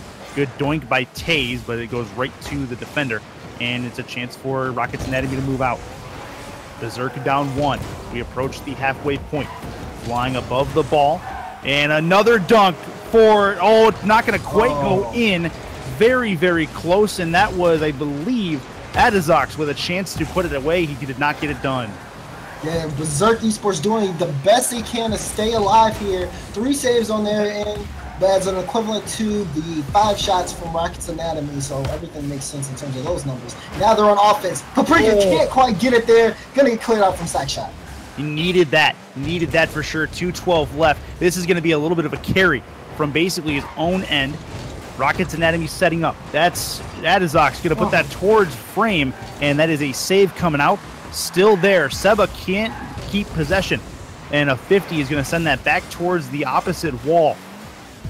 Good play. Midfield presence coming out for Rockets Anatomy. They need to get something done to ice this game with 1:49 to go. Plenty of time yet for Berserk. They may be able to take advantage. Shot towards the net, but a good save. Great read coming out, and another one is going to be thwarted aside. It remains 2-1. Yeah, so far, only down by 1 goal. Berserk Esports putting everything they can onto their offensive attacks, getting some close opportunities, but they're going to have to try something more conventional. That was a great shot there. Coming out from Paprika. Sack shot ends up getting it cleared. They're not done yet, though. Look how quickly they get back onto offense. They're scrambling, but it's working out for them as they still have the deficit down to 1. And Paprika! Shot! Rebound! Off the post. Very, very close. Could not get it done. Hit the ball, and that is the big error that they had to fight there. They're down to their final minute.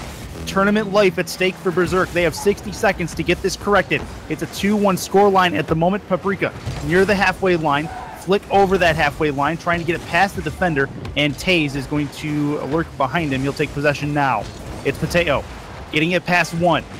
Trying to follow it up. Has a defender in the way. Good play around the back. Paprika's there. That goes off the bar. Rebound still there, but a little late to the party. Is at third rotation and nothing doing as Anatomy's going to move it out.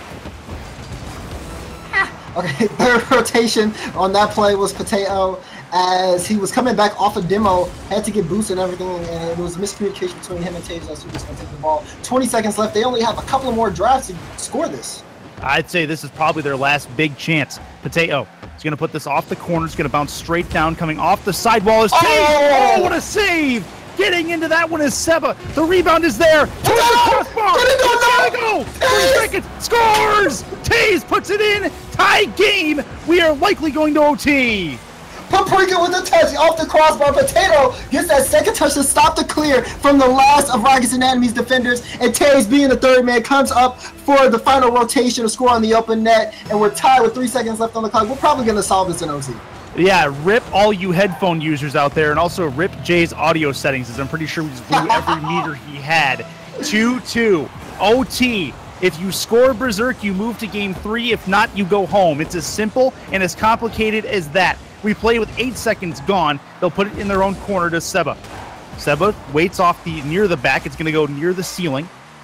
Chance for Seba to move out. No midfield presence just yet. The challenge will put it into the mid. That demo is going to create some defensive problems for Anatomy. Off the back. This is a shot towards the net. Scores! Taze forces game 3! Taze, the clutch man for Berserk Esports, gets an overtime tying goal, and then just puts as much power on it to get it onto the net. You see Paprika going up to make sure that goes in, but Berserk Esports forcing game 3. Wow. And let's set the stage for you. Rockets Anatomy win the first game pretty handily. Berserk comes back, has to come back from a deficit twice in this contest to force a game 3, and now we are 1 5-minute game away from finding a winner into the top 128. This is about as clutch as either of these teams, a situation that they're going to face as of right now until at least September 3rd. We'll see. But this is it for either of these sides. Who is going to take it? Honestly, I have to say, I have to give it to Berserk Esports, especially coming off being able to force OT to stay alive and then scoring like a super clutch OT goal. Taze is their guy right now. He's playing just completely out of his mind on all sides of the field. 2 goals, 2 saves, 3 shots. And the goals he scored have been clutch to the team survival. So honestly, it's all in for them. Rockets Anatomy, it's gonna be tough because now they have to face a Berserk Esports that are going, for lack of a better word, berserk. They have all the momentum going into this next matchup, and if they keep it up and they get off to a quick start, it would look really bad for Rockets Anatomy. Give me a player to watch for both teams. Player to watch for both teams, I would say Seba on Rockets Anatomy and then Taze on Berserk Esports. Both top scorers on both teams, both made incredible goals in the longevity of this series. So we're going to have to see how well both those guys can perform on offense. We are ready. Hope you guys are ready as well. 5 minutes on the clock. We are going to see our latest member in the top 128 after this matchup is done. 4:55 as we are 5 seconds in. Rockets Anatomy is going to move into the offensive zone. Chance around the corner. Try to see if they can slow it down a little bit, play at their pace. Berserk really changed the pace of that game in the last minute of game 2. That's a double tap towards the far side and a fairly easy takeaway as it'll be Berserk moving out of their defensive end. This will be around the corner and back towards the sidewall. Shot towards the net. That goes off the post. Dangerous situation. It'll be sent deep by Sockshot. Back off the ceiling is a really good defensive play at midfield. Is going to take that one away. A little bit of ping pong here. Sockshot's going to put this deep into the orange corner, though. Missed attempt at the clear, and Taze able to get that one long back into the blue end. About a full minute gone already. Things not getting any faster at this point. There's a little bit of ping pong. Not a lot of direct shots just yet. And you got to understand like the tension that's on the field right now. As both teams fighting just to make play in, any one mistake will be like tremendous. You see both members on Berserk and Rockets Anatomy whiffing, but they're honestly both are glad that the other whiffed because neither guy, no one wants to be responsible for making the wrong touch or the wrong play that ends up leading into a goal being scored on. Sockshot's going to have an angle here, but he's not going to get there ahead of Taze. Taze sends us back long towards Seba. Seba puts it up. Paprika with the interrupt near the midfield stripe. It'll be sent around. Teo will lose possession. It goes back to half. Taze is going to get this around the corner. 3:15 left, still scoreless as we play on. Paprika and the rest of the Berserk Esports squad actually with a really good midfield presence at the moment, taking the attempted clears and putting them back deep into the Rockets Anatomy end. Chance around that corner. Going to look for a second touch. Instead, it'll be Seba towards the back wall. Had a tap. Could not get anybody to come and finish it. And it'll be a 1v2 the other way as Berserk try to set something up towards the net. Very good chance. And no aerial challenge in the third rotation as Potato and Paprika put something together, but unable to get it finished off. Yeah, no Taze coming in on that play. You can just see both teams, we're approaching halftime, and this game has been scoreless. I think this is the only scoreless game we've casted, Curtis, to where there hasn't been a goal by halftime. Yeah, and absolutely. It shows you just how tight-knit this match is. Well, nobody wants to be the one, like you said, that makes that mistake. This is going to be off the back. Chance in front, they score! Sockshot puts that one home, 2:16 left. Hey, speaking of guys making a mistake, you look here, just watch Taze positioning, sees the ball off the backboard, thinks Potato's going to come back in time, but Potato is boosting to even be able to catch up. So Sockshot has a shot on a Taze that's facing his own net. It wasn't a bad spot for Taze. Probably should have went to challenge that ball. over halftime. This is a retaliatory chance right in front. Seba's got to put that off his own post to take it away, and does. Huge missed opportunity for Berserk as they are going to remain down 1. Yeah, expect the pace of game to increase as Berserk are going to want to get that goal back. Can't afford now to take their time as everything's on the line. 1:51 left. It's going to go towards the back wall. Pateo puts it off the back for Taze. He's unable to get to it. Paprika is going to keep it in. Has the boost to go after it. Adazak's going to get the second play as the 50 is going to go his way. It goes off the back, off the side for Taze. Paprika looks to take control. It's going to go up and around. It'll touch the ceiling, then come down. Shot towards the net. What a ceiling read from Seba. 2-0, and they're starting to run away.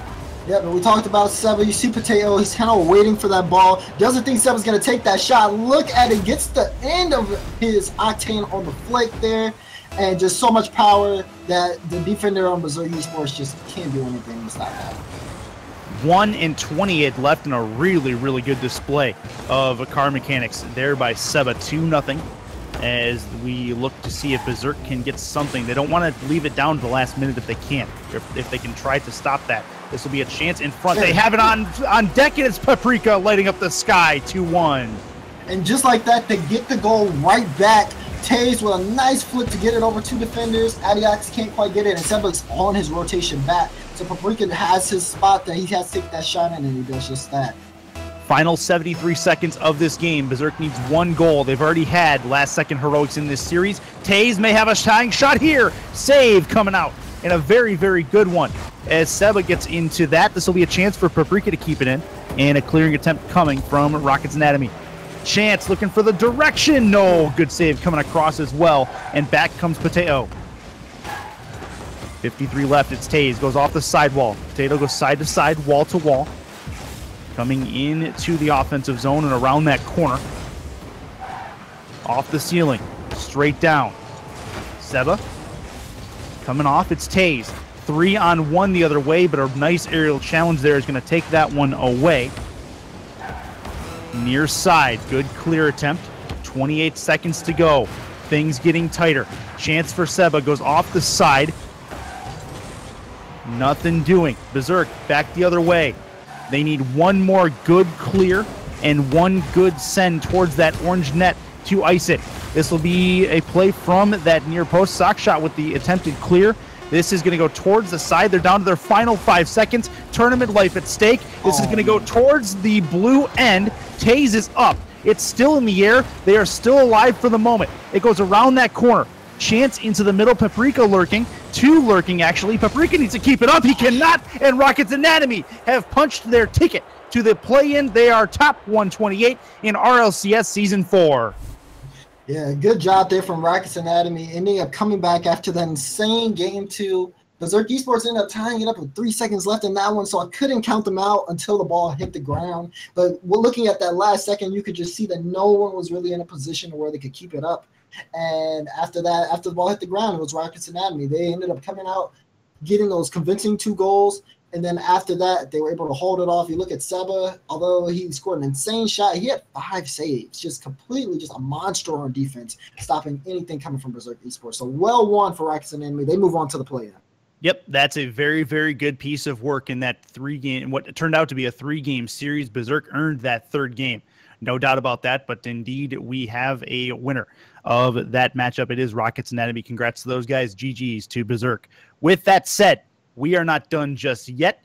The 3rd game that you and I will be a part of, Dazrin, it is going to be in Pool L5. There's a winners final coming up. It's the Vivum Lions against the Sugar Coated Sour. Okay, I'm down for that. That's something we can definitely get done. We're gonna work on like a Sour Patch Kid. That's kind of what I'm gathering. We'll see what we are looking at here. Actually, a Sour Patch Kid, I guess, is the other way around. It's a sour coated sugar because it's sweet, or it's like sour sweet gone. I think that's. Dazrin, please. Love it. Love it. As we lobby is up, we are getting the teams in. But as we look ahead, Vivum Lions going to have, I believe that's Kosher, Goat Slayer, and Nonsense. Lots Easy of threes. Lots for of ease. numbers. They have zeros for O's, and then they have threes for E's, except for Slayer. He's not part of that group. On Sugar Coated, we have a recognizable name. At least I've seen him around. Bicycle Thief is one. Logic is another. And Flown Siesta. I'm going to leave it Siesta. It might be Kiesta because it's supposed to take, they're supposed to flip-flop and do their thing. And it's not sure if that's exactly what they're trying to go for there. But Flown Siesta, Bicycle Thief, and Logic on the Sugar Coated side, they are in the orange, which I guess is a good color for them, seeing as how you were talking about Sour Patch Kids. Now I kind of want some. Right. So it's not often I have those, so that sounds pretty good. So yeah, my teeth are beyond gone for that. I gotta go to the dentist before. Desert, please. I have a sweet tooth and I use it until it's gone. So I gotta get it fixed. Until then, I'll just watch. Surgically implanted sweet tooth into Dazrin's mouth, no problem. Please. As the Vivem Lions, yep, and so Vivem Lions and Sugar Coated Sour is who we have in front of us here, just to set the situation. Last two games that we have had were losers finals or lower finals. Basically, nice. Winner went into the play-in, loser went home. That was it, and that was all. On this side, a little bit different. This is a winners final, so this is the second wave winners final. The Vivem Lions and Sugar Coated Sours, one team is going to move into the play-in. Yes, the other team goes down to the lower bracket. So at least there's a second chance in that. However, if they're in the winners final, should be very, very good games upcoming. Oh, yeah, absolutely. So, like you said, winners final, not too much pressure here. There's not win or go home. There's win, and then, or you get another chance. You probably can win there and then move into play-in. So, not too much to lose here on this matchup. Still, though. While we wait for players to get in, I want to take this opportunity real quick to thank everybody behind the scenes that is making this happen. MLD proud to present the RLCS Open Qualifiers for Season 4, both for NA and EU. A couple of names that don't get nearly enough credit for what they do. Badger and Josher are in the background basically working their tails off and not getting a ton of sleep lately. Inanimate J, who's been hitting buttons all week long, I should say, as far as this weekday qualifier is concerned. So definitely give him some love in chat. And then everybody on the Twitch mod team, on the Smash mod team, thank you so much. Jagtress, who is a PRL property, as it were, coming over to help out. Thank you very much, Jagtress. And everybody in Twitch chat who has basically devoted their day to helping out MLD and keeping the chat sane and well-rounded and keeping the reward spam out. So thank you very much for that. Rewards? No, there are no rewards. Do not give them false hope like that. Don't do it. Don't do it. If you do exclamation point rewards, you will earn yourself a complimentary reward of a 60-second timeout, courtesy of Breadbot. So keep that in mind. But I tried it. Yeah, I saw that. You got yourself a complimentary 60-second timeout, didn't you? Easy. Yeah. Yes, but thank you, and of course to Twitch for giving MLD and the rest of the community owners the opportunity to run this particular tournament. So huge thanks. But I believe we have everybody in here, if I'm right. I believe actually, was indeed a success. We've done it. Yes, we have done it. We have done it. So we're gonna get the teams in. We will get this game started up. Best of 3 in the winners final. As they are ready to go, we are ready to go. 5 minutes on your screen. It is a winners final matchup in L5 between the Vivem Lions and the Sugar Coated Sours, and we are just about underway. Countdown is on your screen right now. There you go. Easy fix. We did it! So we are not done yet. We still have this series and whatever else we could possibly throw at you. If there is something to throw at you, this will be a chance in front immediately for Sugar Coated Sours. Chance towards that crossbar, and the little floater does not quite get there. Bicycle Thief going to try to force it home. He's not able to get it done. Constant pressure already. Just really good accumulation of shots early from the Sugar Coated Sours. Yeah, Sugar Coated already doing a great job of, like you said, applying pressure. You got to look at how they're positioning their shots too. Doing a good job making sure they get those accurate, high-powered shots to where they were looking really constant on offense, getting some pass plays as well, just on down clears. So already just, flexing a little bit of muscle in front of the Vivem Lions. Bicycle Thief going to send that back towards half, but it's sent deep off the corner wall. Flown Siesta is not going to get it out there. It's going to go near the crossbar. Chance in front, and Vivem Lions cannot put it towards the net. And with a minute gone, they will retreat back to half and then take possession again. This is a chance. Going near the back wall. Good clearing attempt coming out. Sugar Coated Sours trying to keep their back lines clean, and Flown Siesta puts this into his own corner where he might be able to get better contact. 3:47 left, still scoreless. Looking for a pass play. Tons of boost for Flown Siesta, but a one that went right at the defenders. He puts a little height on that. That might actually be going in.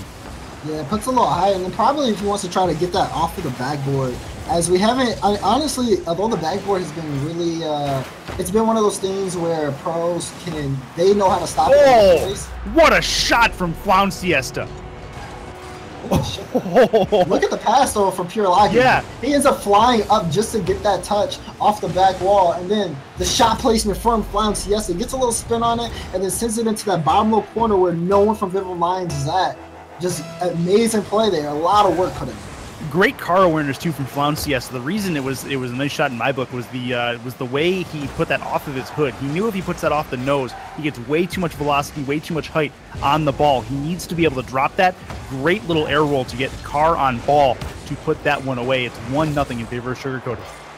And already a great shot from Pure Logic. Wanted to send it behind Goat Slayer, but Goat Slayer with a great position gets that epic save. He's had 3 saves so far this game, doing a good job there on defense, but they haven't been able to have anything withstanding on offenses. They're being outshot from Sugar Coated. Sugar Coated 6-5, make that 6 as they're going to score their second goal. And Bicycle Thief with a really good finish on a Flown Siesta pass that went laterally off the back wall. Not sure he meant to put it there, but really, really good read from Bicycle to get in there. 2-0, 2:49 left.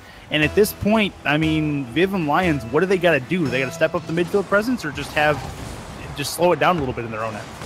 I wouldn't say slow it down a little bit in there. Oh, well, in their end when they're on defense, yes, because they're getting a little bit antsy. It's caused mistakes. Oh, but there's a nice shot there from Kosher off that sidewall to be able to get it in. You just see Pure Logic with a clear, and all members of Sugar Coated on the wall. He sends it high and wide of all of them, making it a tough save to make and bringing the score deficit down to 1. It's a good shot. That was a good read too off that clear because it's hard to know where it's going to bounce exactly off that corner, but really, really good job getting there as we play 2-1, 2:34 left in game 1. This will sweep back towards the scoring area. Flown Siesta with an attempted clear, but that 50 will send it back towards his own crossbar. Off the lateral wall, sent up in the air. Flown Siesta is going to fly above it. This will be a chance for Logic to move out, but he's going to get it sent above his head. Back the other way. His Bicycle Thief is going to send it towards the net, and Flown Siesta is going to finish that one off beautifully. 3-1. You can see it from the pass here from Flown Siesta. They know Kosher's the only guy in the net. They're like, okay, let's play around him. Pure Logic passes it back center to Flown Siesta. Oh man, that's gonna. That's a really good play. But that's gonna screw you up. Oh yeah, it is. But the pass play was just beautiful, just playing it around the defender who's already in a tough spot. Great job from Sugar Coated. 2:01 left into the middle. Sugar Coated moves it into the offensive corner. Sours move it up. It's Flown Siesta again. Off the back, waiting there. He's going to go up above Logic, playing leapfrog above his teammate. Sent around the corner, going to drop straight down. Good bounce for Flown Siesta. That's not, or for the Sugar Coated guys, but that's not going to work. Sent towards the back line again. 3-1. There's a nice pass play and a beautiful one for Logic to put in the far corner, make it 4-1.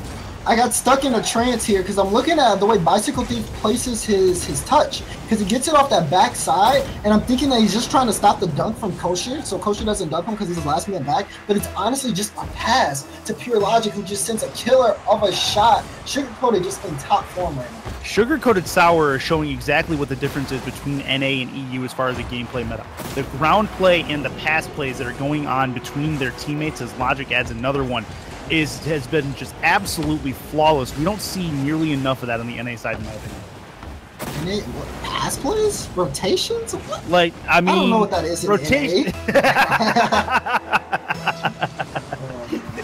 5-1 as we are quickly and yet slowly moving towards the end of game number 1 in this series. It'll be off the sidewall. Logic is not going to be the first to that ball. 75 seconds left.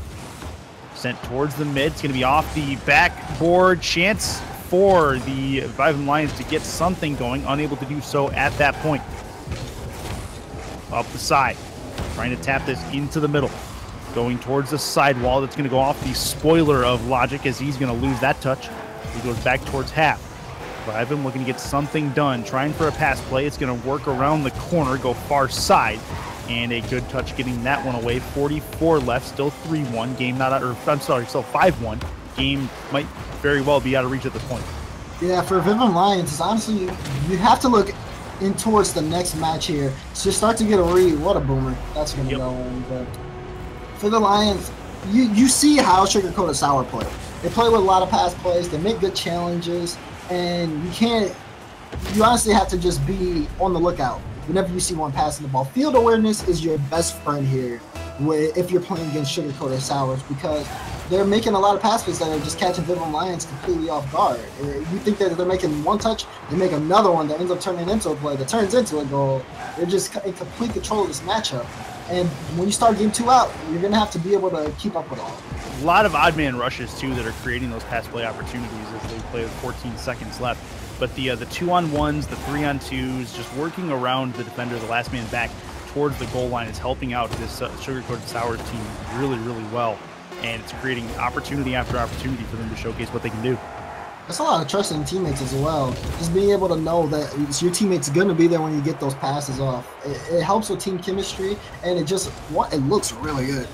And it works out for them fantastically as they end up taking this game 1-2 shots from each member, totaling up to 6 for the Sugarcoated total, as well as each shot coming off of an assist. We're not kidding when they say, like, for goal them participation. Yeah, it's a goal participation. Like, that's the part of the recipe there, just having that teammate there to help you out. Whereas you look at the 1 goal score from Vivum Lions off kosher, unassisted, and then 5 shots there from nonsense, but just not on target. And if you're not getting them based off pass plays, as we've seen from the Vivum Lions, there's not much that you can do. I mean, Vivum Lions had 7 shots in that game. I can remember maybe 1 or 2 that actually seriously threatened the net, and one of them ended up in the back of the net. And Sugarcoated on the other side had 11 shots, and almost every one of them threatened that back line of Vivum. So that's going to be something to correct. Vivum's got to be more efficient with their touches, get something, but their shot placement. I know the couple pass plays, they had one pass play in particular where they just put it right at the defender. That's something they can't do. Better placement for the shots, better placement for the passes, and a little bit of offensive pressure is, I think, the recipe the doctor is going to order for this Vivum Lions team. And we'll have to see how they're going to be able to implement that as we get into game 2. Already a lot of pressure coming out from Sugarcoated Sours. Vivum Lions on the back end, but they're doing a good job, well, until they start double committing like that. Yep, and that double commit's going to hurt. Oh, and a good save coming across. They live to tell about it at this point. The demo at midfield is going to knock them back even further as the Sugarcoated Sours working efficiently to get the offense moving. It is Logic going to go off the back. Looking, he's going to back dodge away from it, actually, back to the halfway line. Chance for the Lions to move out until Flown Siesta says no. He's going to go off the back towards that net and right at the defender. Couldn't get any height on the shot, and that is going to be back the other way. One thing you have to notice, or one thing you probably won't be able to see. Oh, what a fit. Ooh, look at the shot here from Ghost Slayer. I was on board with his cameras. He picks up mid boost, and then he comes all the way back, sees Pure Logic, and then jumps up high, but then aims his car down low just to get that bounce to send it under Pure Logic. Just kind of trying to throw him off with the shot. Works out perfectly. Vivum Lions strike first. That's very, very good work and a strike they desperately needed as we get into game number 2. This is a big game, and that's a good start for them as it looks like Sugarcoated is going to try to work it offensively to get the retaliatory strike. As of right now, that pinch is going to send it deep into orange territory for Vivum. Lions move ahead.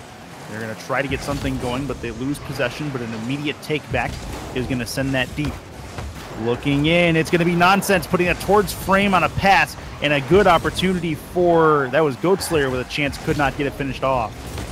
Oh, there he is with the shot. Goes. Not enough speed on the Pure Logic is going to clear it out. You can see them starting to put a little bit more pressure there on Sugarcoated. They're doing a lot in their end, but no! The lack of defensive rotation from the Lions ends up costing them. And I'm taking a look at Goat Slayer and to see what his decision-making was like here. He actually was trying to grab Pebbles. He decided at the last second to turn and go grab Boost. By then, it was way too late. If he stays on his track to the net, he's fine. Instead, he decides to turn right, and it's a 1-1 score because of it. Yeah, I feel like him and Kosher just had like some communication differences on the play where they both thought that the other had it, but neither ended up making the move. So ends up accidentally letting in a goal. Still playing well, but being tied up or sugar-coated in the position you're in, not really the best thing, you know? Back towards mid. As a nice little carry play coming. Sugar-coated, moving out. Chance for Bicycle Thief, could not angle that towards the blue net. Back the other way comes Vivum, looking for a pass play. They're going to fly by this ball. They're going to fly by it again, talking about Sugar-coated this time. It goes off the back. Chance looking for the corner and a good clear coming across. Still a dangerous area, though. Vivum looking like a fairly new team offensively. Now it's going to get things corrected on the defensive side. Chance as we approach halftime. Bicycle Thief will wait, go off the wall, keep it on the nose, going to put that up in the air towards that blue net. It's going to drop down. Chance, no third rotation coming in at that point. They'll come in a little bit later, still 1-1. Yeah, I haven't seen too many pass plays coming out from Sugar-coated. Not to the level that we saw in game one. It's just been, so far, those guys, they're doing a great job just rotating, being on top of the ball, but not too much with the pass plays that were so successful for them in game one. This is going to go towards the sidewall in that Sugar-coated end. Good little ground play. That's a nice pass coming across, but really good defense getting that one away as it will be sent back into the orange end. Goat Slayer going to rotate into this, put it laterally off the back. Dangerous area. Kosher's going to have to try to chase this down. That's going to be a mistake, but they do not get punished for it. Back the other way come the Lions. This will be a play into the offensive corner. They have a man lurking in the middle. It's Kosher, but they cannot get it to him. Kosher's going to try to keep the possession up, and it'll go back into the blue side. Yeah, Looking Kosher. down.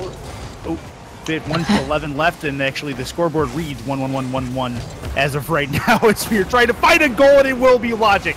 2-1. Sugar-coated takes the lead as they try to ice a berth into the 128. Yeah, off the backboard, Kosher tries to get a clear. He's in position, but so's Pure Logic, just ends up getting the ball sitting right in front of him. All he has to do is flick it forward. Very unfortunate clear from Kosher, but Sugar-coated are happy to take that one as they finally take the lead.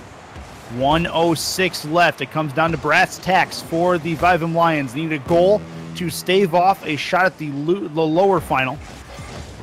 Looking into the middle. This will be sent along. Bordering the sidewall. Trying to read that is going to be Sugar-coated. Sent in. Goat Slayer going to get a pop up into the middle. Goes off the ceiling again. 1-2-3 touch and no follow from it. Easy transition from offense to defense to offense for Sugar-coated. This will be a chance. Trying to ice it in the middle. Good read from Goat Slayer. He's going to keep this one going. He will backflip out of it as he was thinking about committing for it, and it'll be back the other way. Goat with the good rotation. 17 seconds left. We try to find a tying goal for Vivum Lions, and it'll be sent along towards midfield. This is a chance. Empty net, they score, and that is likely going to ice it. Sugar-coated Sours are likely, I say likely, asterisk, still 9 seconds left, going to be your next entrant into the 128. Yeah, that was a quick shot there from Bicycle Thief, just able to get there quickly and then put enough power behind it. Now they're up 2-2.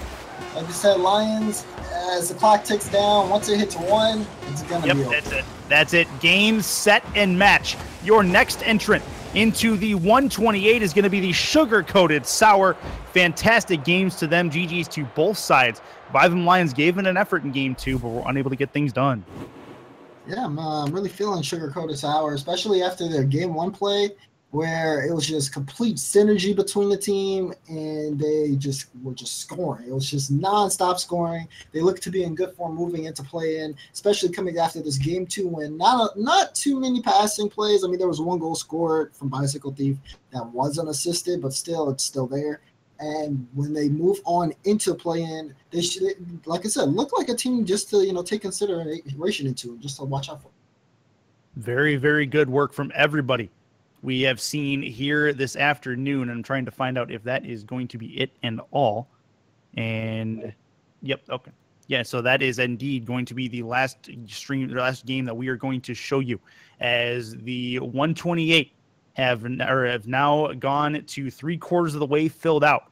We await one more European qualifier and one more North American qualifier, actually, as 96 of the 128 are thoroughly in.